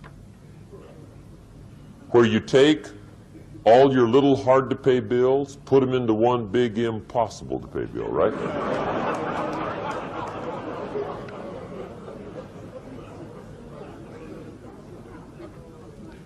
I would get 4 or 5 payments behind. This one guy used to call me day and night. I don't think they're allowed to do that anymore. Harassed me. Threatened to run me in front of the judge. Threatened to ruin my credit. Threatened to embarrass my family. One day he said, we're going to come get your car, drag it rear end up down the street in front of your neighbors. The guy even called me a flake. And back in those days, I'm broke, I'm pitiful, there's nothing I can do about it. But I never forgot how the guy treated me. And when I met Mr. Schoaf and I got my life straightened out and the money started to flow, that was one of my first projects, budget finance. I poured it on day and night. I finally put all the money together I owed him, which was considerable. I picked a day for the payoff. And when the payoff day came, I put the money in small bills in a big briefcase. And I walked into the budget finance office on Wilshire Boulevard in Los Angeles. The guy who harassed me so often, his desk was about 3 back. I walked right up to his desk, startled him. He wondered what I was doing there. It was the first time I'd been there since I'd borrowed the money, right? Without saying a word, I opened up this briefcase, dumped this pile of money all over his desk. I said, count it. It's all there. I will never be back. And I turned around and stormed out. Now, that might not be noble, but if you haven't tried it, you've got to one time.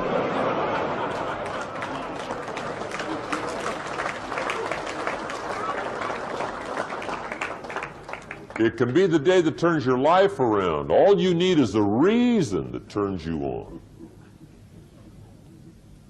One of my dear friends, Robert Depew, Bobby used to be a school teacher in Lindsay, olive capital of the world.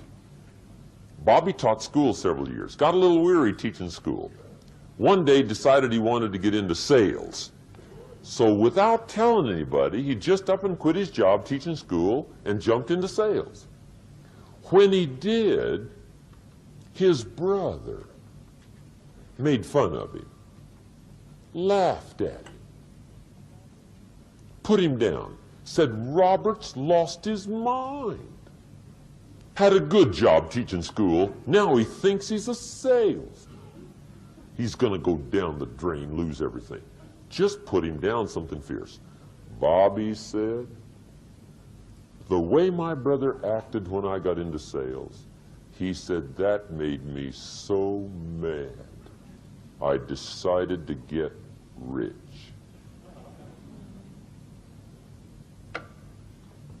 And my question for you tonight is it possible to get that mad?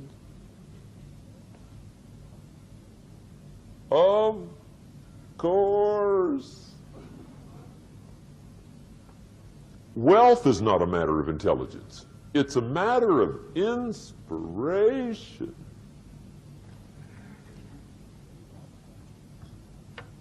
Today, Robert happens to be one of my millionaire friends. Bobby's rich.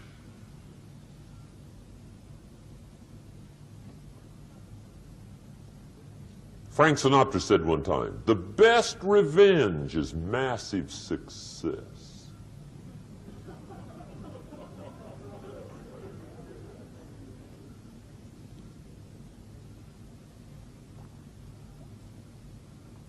Hey, get you a long enough list of reasons so that after tonight you never lack for inspiration. You might not have all the answers right away, but you can get the answers if you can get the reasons. Now, let me give you a little simple formula for goal setting, okay? We take 2.5 hours on the weekend for the whole 10-year plan. We don't have time for that tonight, but let me get you started with a little simple formula Mr. Schoaf gave me, and maybe this will be helpful. First of all, I've divided goals into 2 parts. First is long range. Long-range goals, that's your dreams. Your dreams for the next 3, 5, 10, 20, 30, 40 years, actually the rest of your life. Your dreams. You've got to keep dreaming. Ronald Reagan, president, said to the joint session of Congress a few weeks ago, the Republic is a dream. And if we don't keep dreaming, we will lose the Republic. Your better future is a dream for yourself and for your family. Where do you want to go? What do you want to do? What do you want to be? What do you want to see? You've got to dream dreams. There's a Bible phrase that says, without dreams and visions, people perish. You've got to have something to go for that inspires the heart and the soul. Dreams. From the children of Sanchez, it says, take the crumbs from starving soldiers, they won't die. Take the bread from hungry children, they won't cry. But without dreams, we all will die. You've got to dream. Don't lose your dreams for yourself, for your future, for your family. The dreams of love and enterprise and travel and doing things, becoming something unique on your journey here. Don't lose your dreams. Do some dreaming. That's long-range goals. You've got to have those. So that's number 1. Here's the second part of goals, short range. Short-range goals. That's your goals for tomorrow, this week, this month, this year, the immediate future. We call these confidence builders. Because if you set up something short range, go for it, get it, latch onto it, work hard, accomplish it. That starts building your strong feelings to go for your dreams. Now, I've divided goals into 3 categories. Here they are.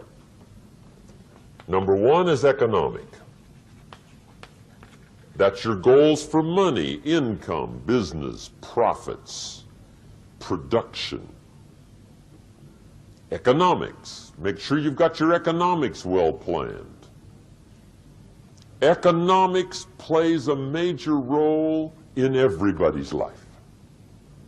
Economics is major, which means it ought to be meticulously well planned for tomorrow, this week, this month, this year, long range. What if you asked somebody tomorrow if you could see their meticulously well-planned list of economic goals? What would they probably say? They say, you some kind of a nut? You must be weird. Hey, I found out what success is. Success is doing what the failures won't do. Make sure you've got your economics well planned. It'll put you in the top 5%. One of the key little subjects we talk about on the weekend is the 7 fundamentals for wealth and happiness. And that's one of them, well-planned economics. It's a fundamental if you want to do well. Join the top 5%. Anybody in this room can join the top 5%, if you will. Okay. Now here's the second category of goals, things. Make a list of the things you want. And on my list of things, now I put everything. Little things as well as major things. Doesn't matter how small it is, it goes on my list. I used to just put major things, cars, homes. I don't do that anymore. I now load my list with everything. Everything. And the reason is, part of the fun of having a list is checking it off. That's it. Boy, at the end of the day, if you can go, got it, got it, got it, got it, got it, got it, whatever it is, right? You get into the habit. So load up your list, the things you want. Now, when you check off something major, celebrate. That's an important point to make. Celebrate your achievements.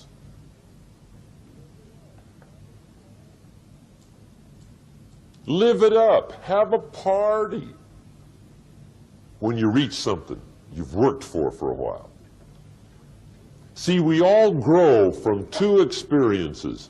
One is called the pain of losing. The other one is called the joy of winning. We need both of them. Amplify them as much as you can, which also means make losing painful. If you set up something, fooled around, didn't get it, put it on yourself. On the other side, if you did get it, congratulate yourself. Self-congratulations is a sign of maturity. Seeking congratulations is a sign of immaturity. But hey, winning and losing, see, that's what it's all about. That's the name of the game. Now, some people lead such mediocre lives, at the end of the day, they don't know whether they're winning or losing. They got no clue. Guy's just going through the day with his fingers crossed. There's a better way. Okay, here's the third category of goals, personal development. Put those goals together. Personal development goals. That's your goals to be stronger, more decisive, be a speaker, be a leader, learn a language, all kinds of skills. Okay. The whole weekend seminar was designed to improve all your skills so that you walk away more skillful. And that's what you want, the personal development skills. That's what attracts, that's what brings good things to your life. The person you become, more skillful. Now, this is quite a package to work on. Economics, things, personal development. For tomorrow, this week, this month, this year, long range. Okay? That'll get you started. Now here's the simple formula for setting goals. It goes like this. A, work on your goals. That's step one. Work on them. And I put the word work there deliberately. Setting goals is plain hard work. I don't want to kid you. We haven't come here tonight to kid each other. It's work. I know it's work. That's why a lot of people just let it slide. It's work. Many people work hard on their job, but they don't work hard on their future. They just let that slide. And the work involved is making plans. I know most people don't. I understand that. But don't let that be you. Guy says, well, yeah, you work where I work, but the time you struggle home, it's late. You got to eat a bite of supper, watch a little TV, get to bed. You can't sit up half the night. Plan, plan, plan. And the guy's behind.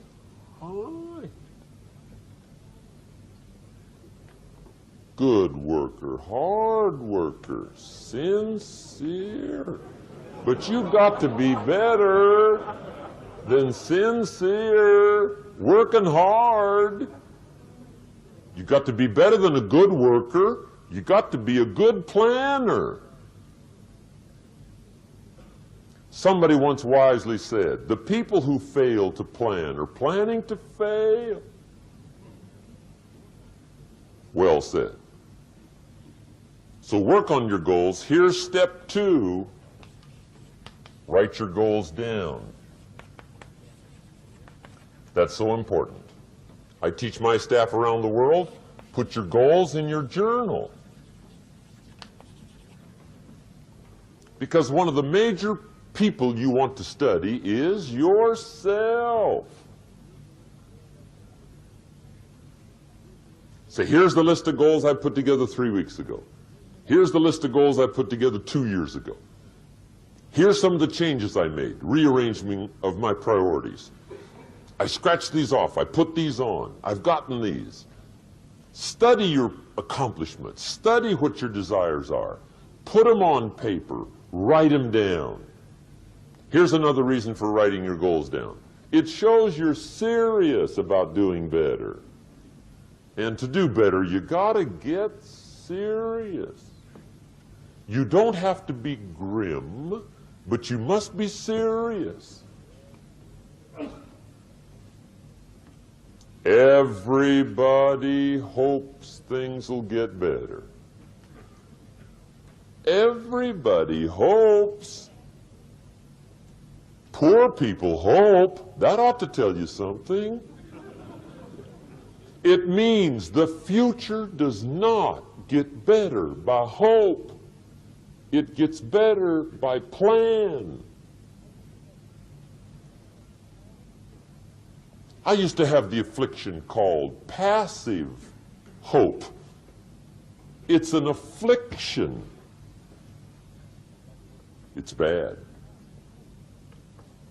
Probably what's even worse than that is happy hope. Now that is really bad. That's bad. Happy hope. The guy's 50 and he's broke and he's still smiling. See, that's not good. So get serious about your goals. Put them on paper. Write them down. There's all kinds. His goals, her goals, their goals. Business goals, financial independence goals, family goals. I mean, there's so many things to work on this that if you don't get busy and work on it, sure enough, the time will pass. And sure enough, 5 years from now, you'll wind up where you don't want to be, wearing what you don't want to wear, driving what you don't want to drive, being what you don't want to be. Now's the time to fix it. Now here's the third step to your goals.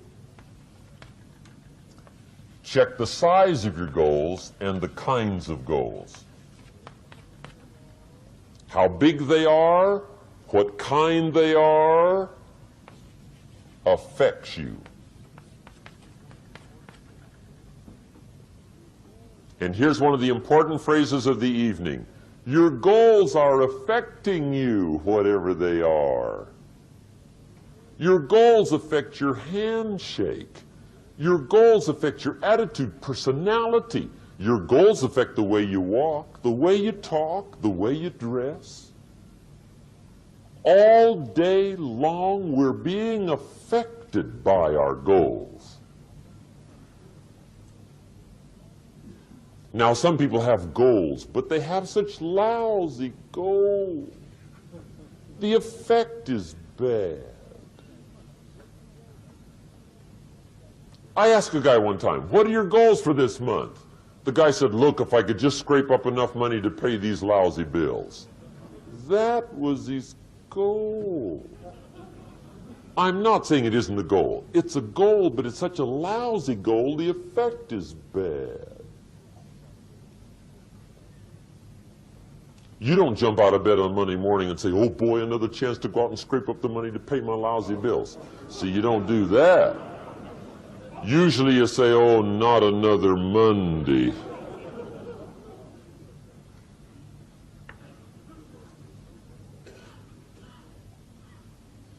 And some people have so given up on life, they have joined the thank God it's Friday club. How sad. Surely those are the same people, when life is over for them, will say, thank God it's over. Let me give you a Bible philosophy that teaches how to get whatever you want. That's the title of the next set of notes. How to get whatever you want. From the Bible. Now again, I'm an amateur when it comes to the Bible. I'm not a pro. But this I can quote, and I think that'll be sufficient.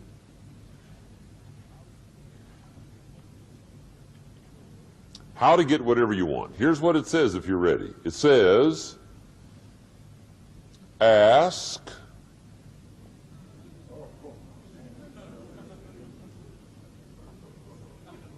that's it. End of notes. Ask. If there's one art in life to learn extremely well, that's got to be one of them. The art of asking. What does ask mean? Ask means, what do you want? And the formula is staggering. It says ask and what? A guy ought to look into that.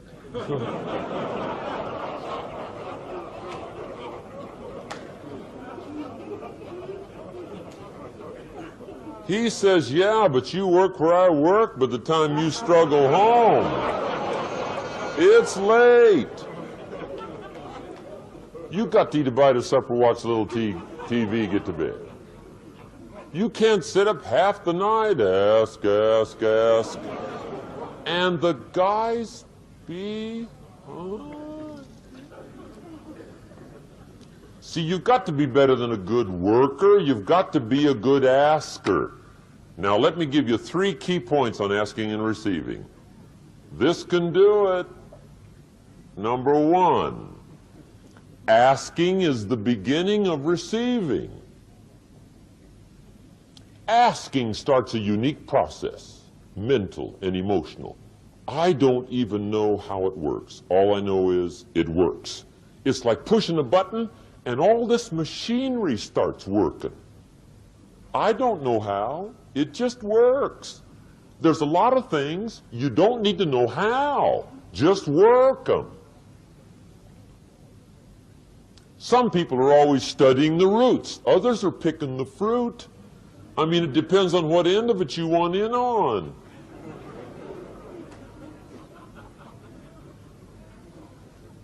Asking is the beginning of receiving, so start the process. Here's number 2. Receiving is not the problem. Receiving is automatic. Now, if that's true, receiving is not the problem, what's the problem?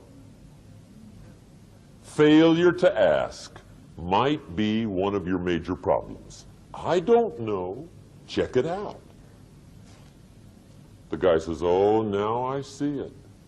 I got up last year and hit it every day, but there's not a scrap of paper with my goals on it. Good worker,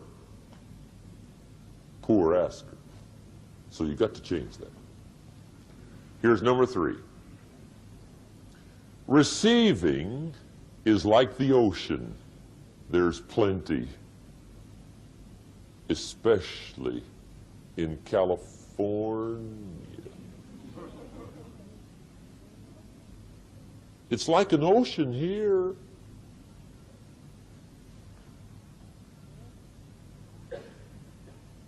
Success is not in short supply. It isn't rationed, and you stepped up to the window and it was all gone. No, no, no. It's like an ocean here. Now, if that's true, what's the problem? Well, some people go to the ocean with a teaspoon. Have you got the picture? See, what you want to do in view of the size of the ocean is trade your teaspoon for at least a bucket. And you'll look better down at the ocean. Kids won't make fun of you, right? Okay. Now there's 2 ways to ask, and we'll wrap up goal setting. 2 ways. Here's number 1. Ask with intelligence. It didn't say ask intelligently, but I'm sure it meant that. Don't mumble. You don't get anything by mumbling. Be clear. Be specific. Intelligent asking means how wide, how high, how soon, when, what size, what color, how much. Define what you want and describe what you want. That's powerful. In the weekend seminar we teach, goals become like a magnet. They pull you that direction. And the better you describe them, the more they pull. So ask intelligently. Here's number 2. Ask with faith. That's the childish part of the equation. Believe you can get what you want like a child.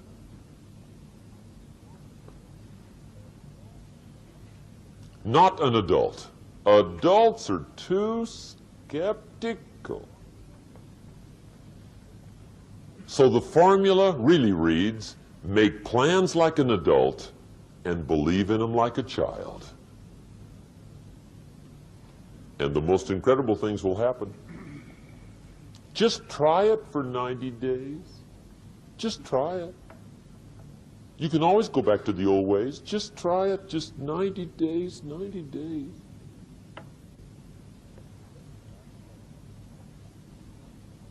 Now here's the last qualifying phrase on goal setting, as we promise to qualify everything. And it simply goes like this. Remember, you won't get everything you want. And we've already studied the reason for that. Simply, sometimes it hails on your crop and rains on your parade. It's that kind of planet. So you won't get everything you want, but if you will work this goal-setting formula, you can get plenty for wealth and happiness. Okay, that's goal setting. We use it around the world. We recommend it. Now, maybe it won't work as well for you as it has for me. I don't know. Maybe not. But what if it did? You got to try. Okay. Here's the last subject, the day that turns your life around. Let me just quickly give you a list of 4 emotions that can change your life in one day. Emotions are powerful. Sometimes it doesn't take much to alter your whole life direction.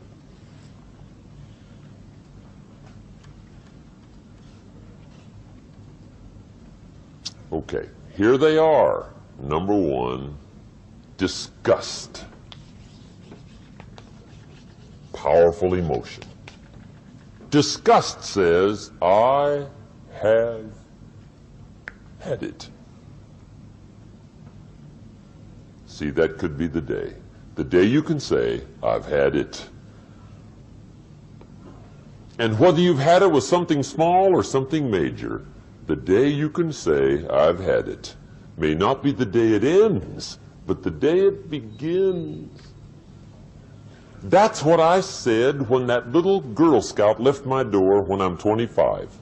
I give her the big lie, she leaves, I say, I don't want to live like this anymore. I've had it with lying and being broke. Powerful day. The man's finally had it with mediocrity. He's had it with being a loser. He's finally had it with those awful sick feelings inside, knowing his wife is at the grocery store looking at 2 cans of beans, one marked 37 cents, one marked 39 cents, and the guy sick inside knows his wife's going to buy the 37-cent can, and she doesn't even like the brand. Do you know why she's going to buy the 37-cent can? To save 2 cents. The guy sick inside finally says, I've had it. Being on my knees in the dust looking for pennies, we're not living like this anymore.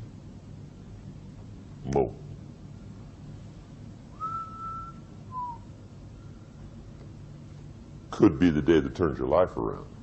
The day you can say, I've had it.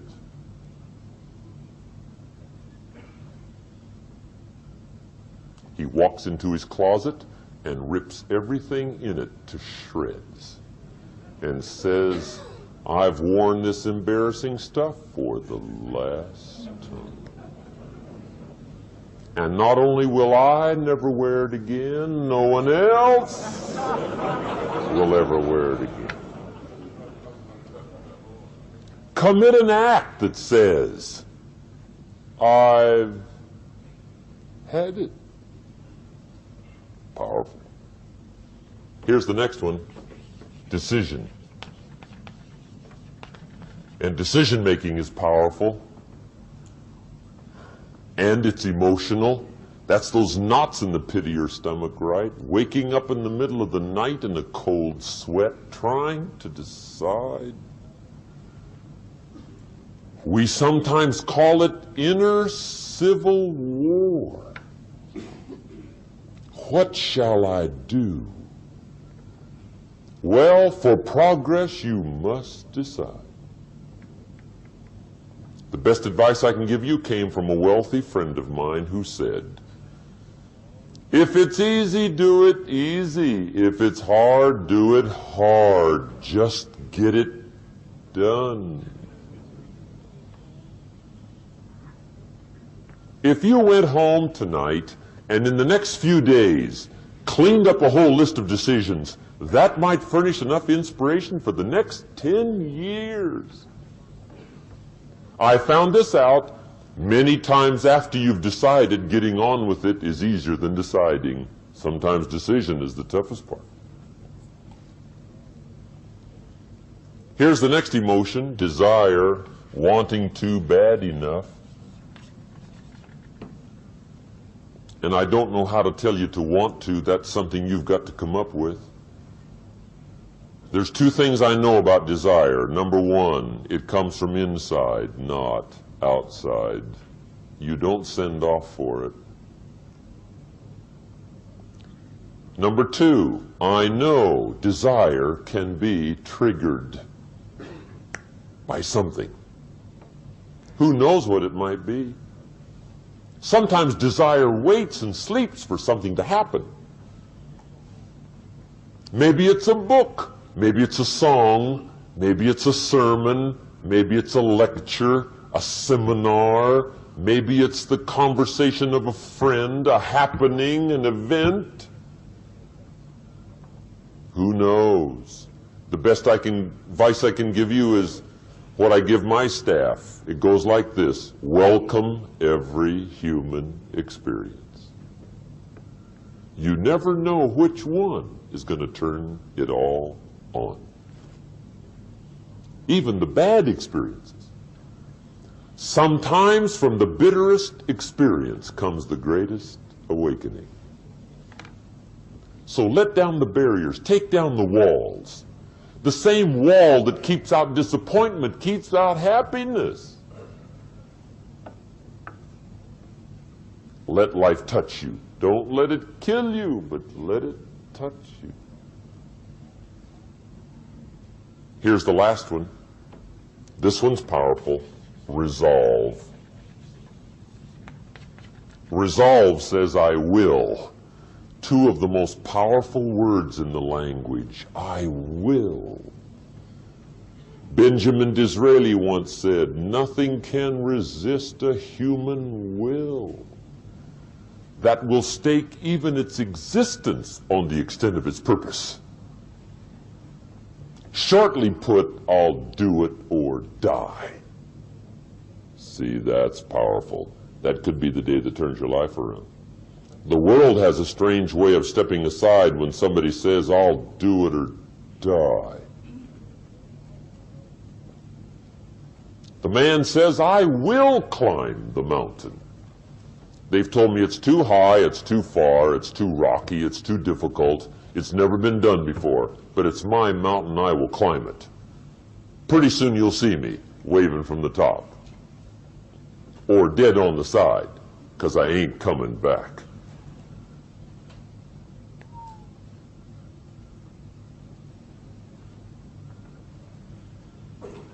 The best definition I ever got from the word resolve came from a little junior high girl in Foster City, California, up north. I'm talking to the junior high kids one day. I love to ask kids definitions. They come up with beauties. I got to the word resolve and I asked, who can tell me what resolve means?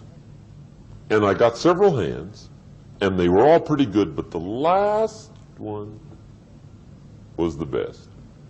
Little girl, about 3 rows back, held up her hand. She said, Mr.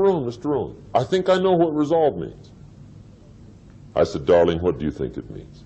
She said, I think it means promising yourself you will never give up. I said, that's it. Webster, stand aside.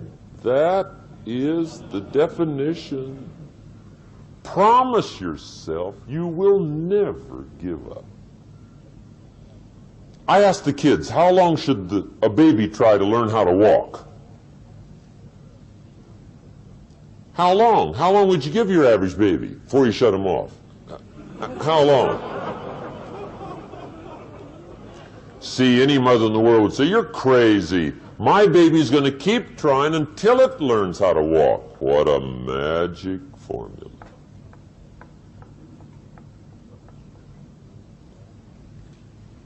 Now let me show you what triggers all emotions into activity that brings results. and results is the name of the game. Here it is. Action. Finally, you must do something about how you feel.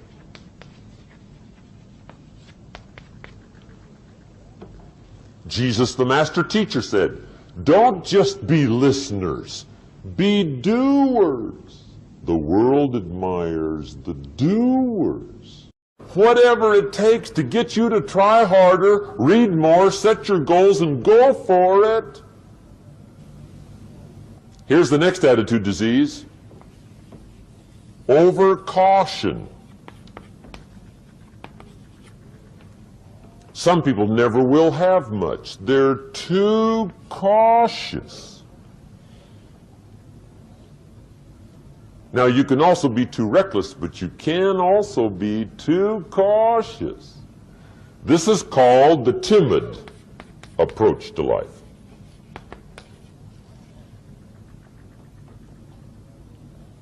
And my caution was always the risk. Risk used to drive me right up the wall. I used to say, what if this happens? It's called the language of the poor.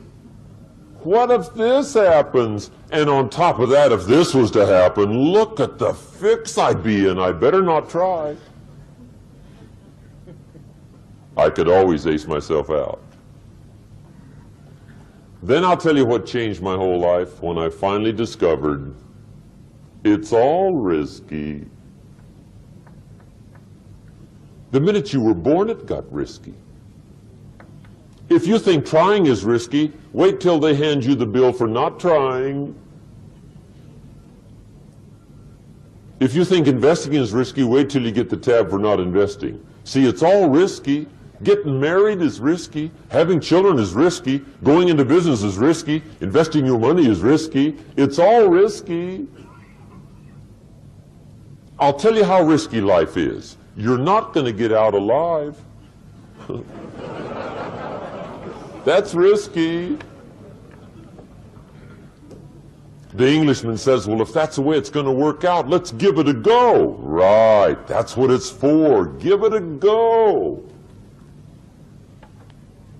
Somebody says, yeah, but I'm looking for safety and security. Fine, then huddle in a corner. We'll cover you with a sheet, bring you 3 meals a day.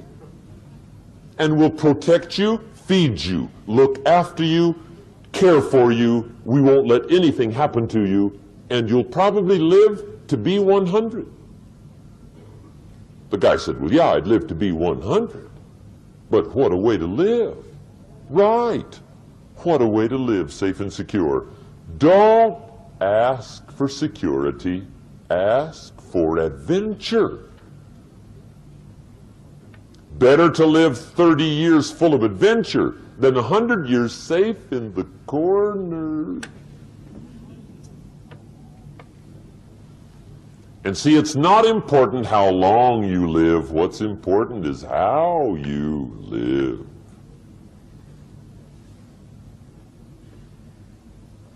Here's the next attitude disease. We're almost through with this motley list. In fact, we're almost through. Hang on. The next one is pessimism.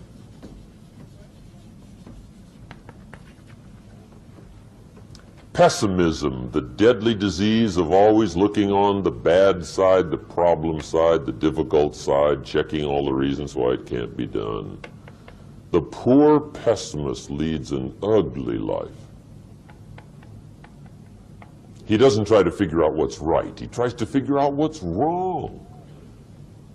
He doesn't look for virtue. He looks for faults. And when he finds them, he's delighted. How ugly. This is the poor guy looks through the window, doesn't see the sunset. He sees the specks on the window.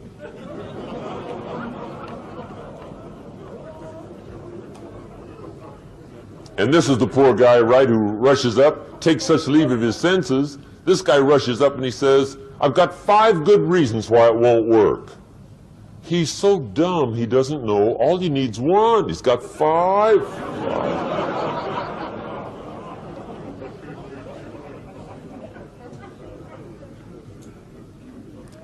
To the pessimist, the glass is always half empty. To the optimist, the glass is half full.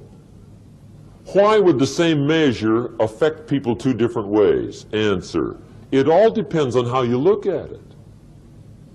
Our lives are mostly affected by the way we think things are, not the way they are.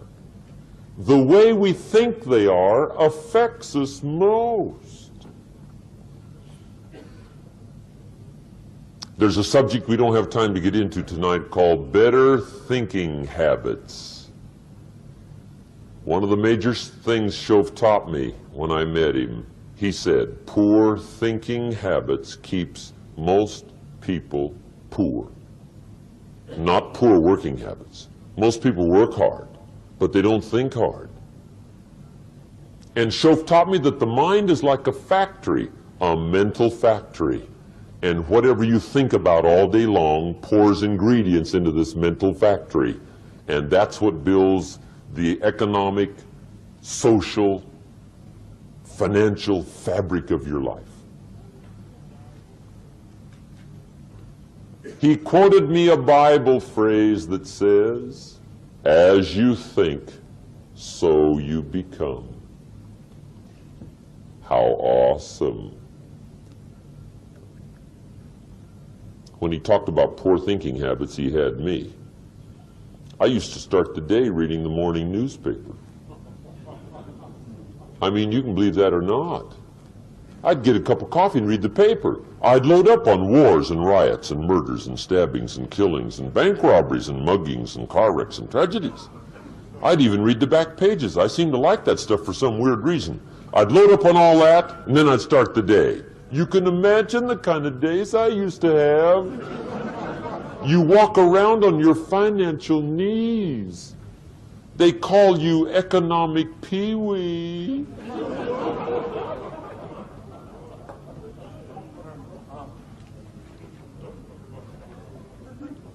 The guy says, I want to be a great leader. Wonderful. The first thing we do is follow him to his house. When we get there, we walk in and check his library, number one. Somebody says, well, why check his library?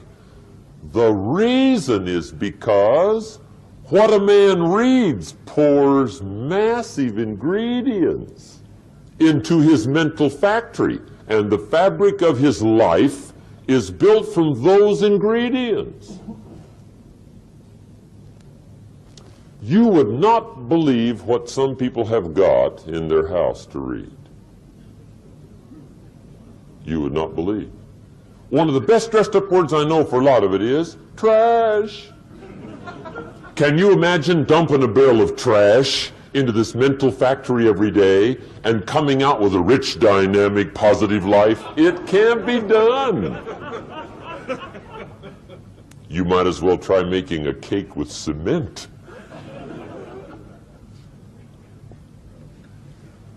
The kids back in Danbury, Connecticut, high school, they're asking me questions one day. I'm talking to the kids. Kids got good questions these days. One of them said to me, Mr. Rohn, how do you build the good life? I said, it's simple. It's not easy, but it's simple. Here's how you build anything.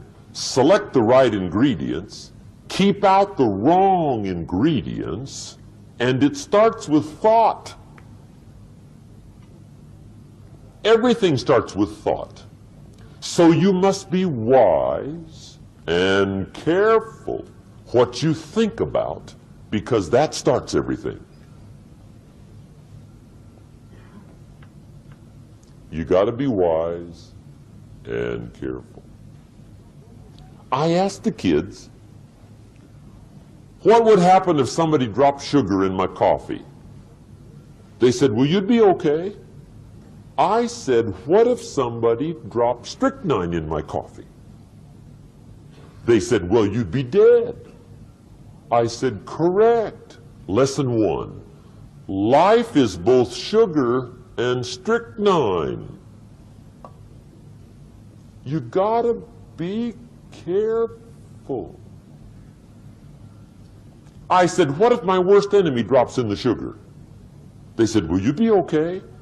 I said, what if my best friend, even by accident, drops in the strychnine? They said, well, you'd be dead. I said, correct. Lesson 2, watch your coffee.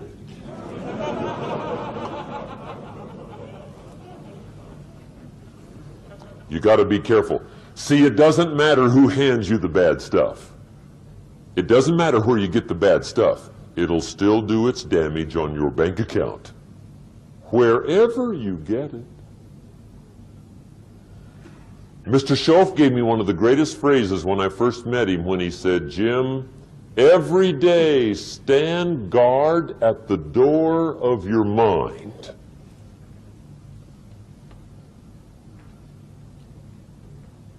How important. Stand guard at the door of your mind. And you decide what goes into your mental factory. Don't let anybody just dump anything they want to in your mental factory, because you've got to live with the results.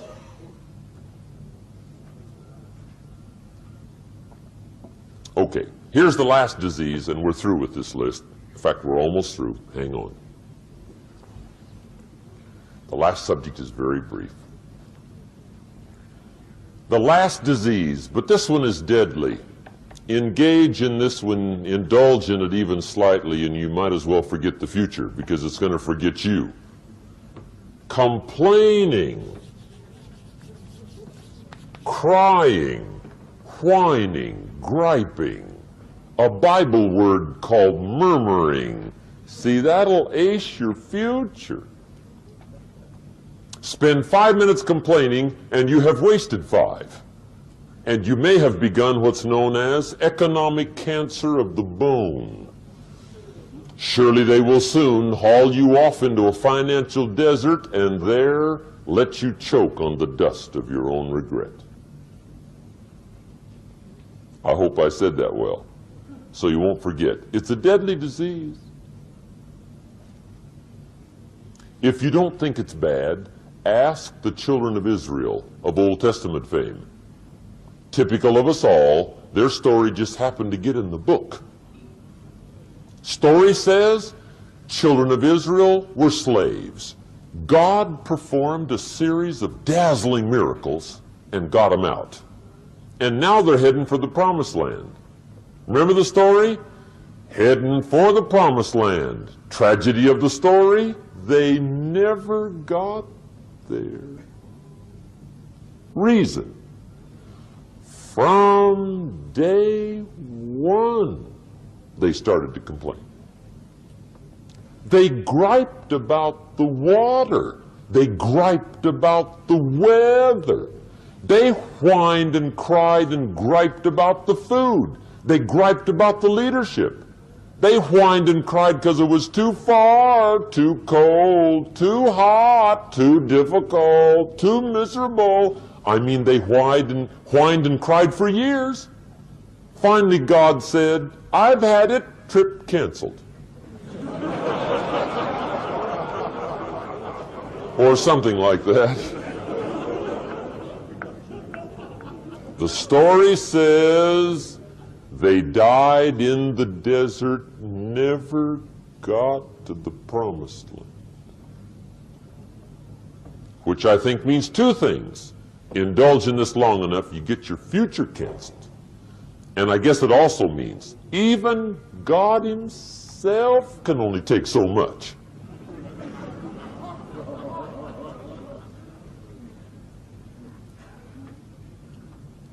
Okay. Just be on the lookout of the things that can destroy all the good you start. The war is on.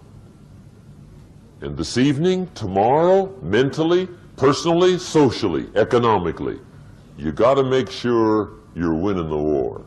And this is part of it.